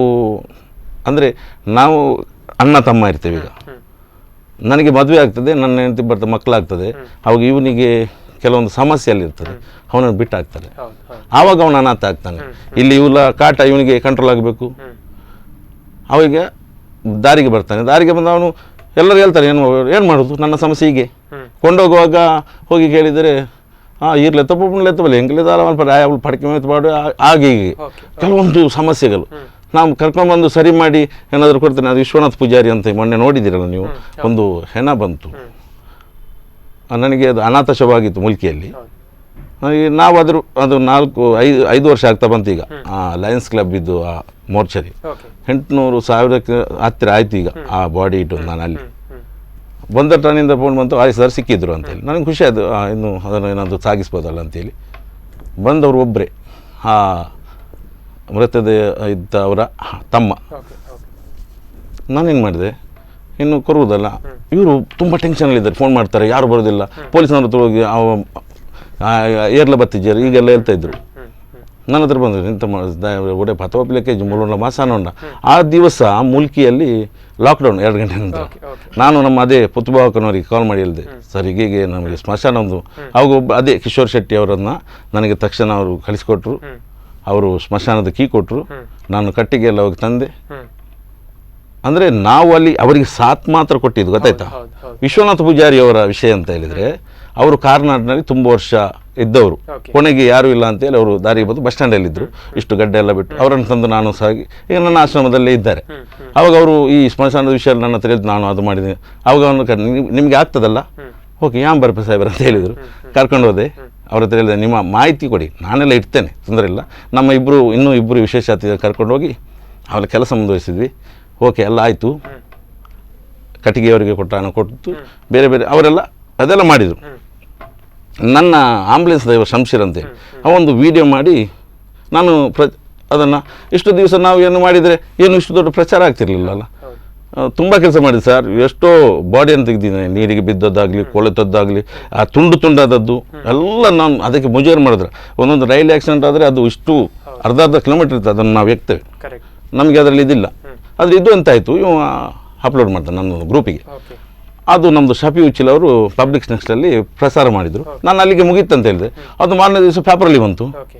ನನಗೊಂದು ಕರೆ ಬಂತು, ಸರ್ ಇಷ್ಟೆಲ್ಲ ಮಾಡಿ ನನಗೊಂದು ಕರೆ ಬಂತು. ಅದೇ ಮನುಷ್ಯ, ಯಾರು ನನಗೆ ಪ್ರಾರ್ಥನೆ ಮಾಡಿದ ಮನುಷ್ಯ, ದಾದೆ ಇರು ಪೂರ ನ್ಯೂಸ್ ಮಾಡ್ತಾರೆ, ಹಂಗೆಲ್ಲ ಸಂಬಂಧದ ಕ್ಲಿಂಕ ನೆರೊಂದಿಲ್ಲರು ಎನ್ನ ಸಮಾಜದ ಕ್ಲಿಂಕ ನೆರ್ಪೇರು. ಸರ್ ಅವತ್ತು ಯಾರೂ ಇರಲಿಲ್ಲ ಸರ್, ಅವತ್ತು ಯಾರು ಇರಲಿಲ್ಲ, ನಾನು ಇಟ್ಟಿದ್ದೀನಿ. ಅದೇ ಮನುಷ್ಯ ನನಗೆ ಪ್ರಾರ್ಥನೆ ಮಾಡಿದ್ದಾರೆ. ಇದು ಸರ್ ಕಣ್ಣೀರು ಬಟ್ ನಮಗೆ ನೋವಾಗೋದು. ಅಂದರೆ ಮಾರನೇ ದಿವಸ ಅವರು ಹೋಗಿ ಆ ರೀತಿ ಹೇಳುವಾಗ ದೇವರಾಣಿ ನಾನು ಪ್ರಚಾರ ಮಾಡಿ ಅಂತ ಹೇಳಲಿಲ್ಲ, ದೇವ್ರು ಮಾಡಿದ್ದಾನೆ ಇದು ಅಷ್ಟೇ, ಮತ್ತೇನಿಲ್ಲ. ಆದರೆ ದೇವ್ರು ಇನ್ನೊಂದು ಮಾಡಿಸಿದ್ದಾನೆ. ಅದೇ ಜನರದ ವಿಡಿಯೋ ಮಾಡುವಾಗ ನಾನು ಅಂದರೆ ಒಂದು ಉದಾಹರಣೆ ಕೇಳಿದ್ದು, ಇಲ್ಲಾಂದ್ರೆ ನಾನು ದಿವಸ ಕೇಳಿದಿಲ್ಲ, ನನಗೆ ಪ್ರಾರ್ಥಿಸಿ ಹೋಗಿದ್ದಾರೆ, ಖುಷಿಯಾಗಿತ್ತು. ಆದರೆ ನನಗೆ ಅದೆಲ್ಲ ತುಂಬ ವರ್ಷದಿಂದ ಆಯಿತು, ತುಂಬ ಆಯಿತು. ಇದೇ ವಿಶ್ವನಾಥ್ ಪೂಜಾರಿ ಅವರ ತಮ್ಮನ ಹತ್ರ ಹೋಗಿ ಕೊಡುವಾಗ ನನ್ನ ಮೇಲೆ ಮುಲ್ಕಿಯಲ್ಲಿ ಕಂಪ್ಲೇಂಟ್ ಮಾಡಿದರು. ಇದೆಲ್ಲ ಸಮಾಜ ಸೇವೆಯಲ್ಲಿ ತುಂಬ ನೋವು ಉಂಟು. ನಾನು ಅವ್ರ ಹತ್ರ ಹೇಳಿದೆ, ಈ ಕಂಪ್ಲೇಂಟ್ ಅದೆಲ್ಲ ಮಲ್ಪೊಡ್ಸಿ ನನಗೆ ಅವರು ನನ್ನ ಆಶ್ರಮಕ್ಕೆ ಕೊಡಿ, ಬರೆದು ಕೊಡಿ, ಮುಲ್ಕಿ ಠಾಣೆಯಲ್ಲಿ ಬರೆದು ಕೊಟ್ಟು ವಿಶ್ವನಾಥ್ ಪೂಜಾರಿ ಅಂತ ಹಲವಾರು ಅನುಭವಗಳು. ಅಂದರೆ ಒಬ್ಬ 5 ರೂಪಾಯಿ ಕೊಟ್ಟು ಯಾನು 10 ರೂಪಾಯಿ ಕೊಟ್ಟ ಅಂತ ಹೇಳಿ, ಗೊತ್ತಾಯ್ತಾ. ಇನ್ನೂ ತುಂಬ ಹಲವಾರು ತಂಡಗಳು ಬಂತು, ಬೇರೆ ಬೇರೆ ರೀತಿಯಲ್ಲಿ ಬಂದರು.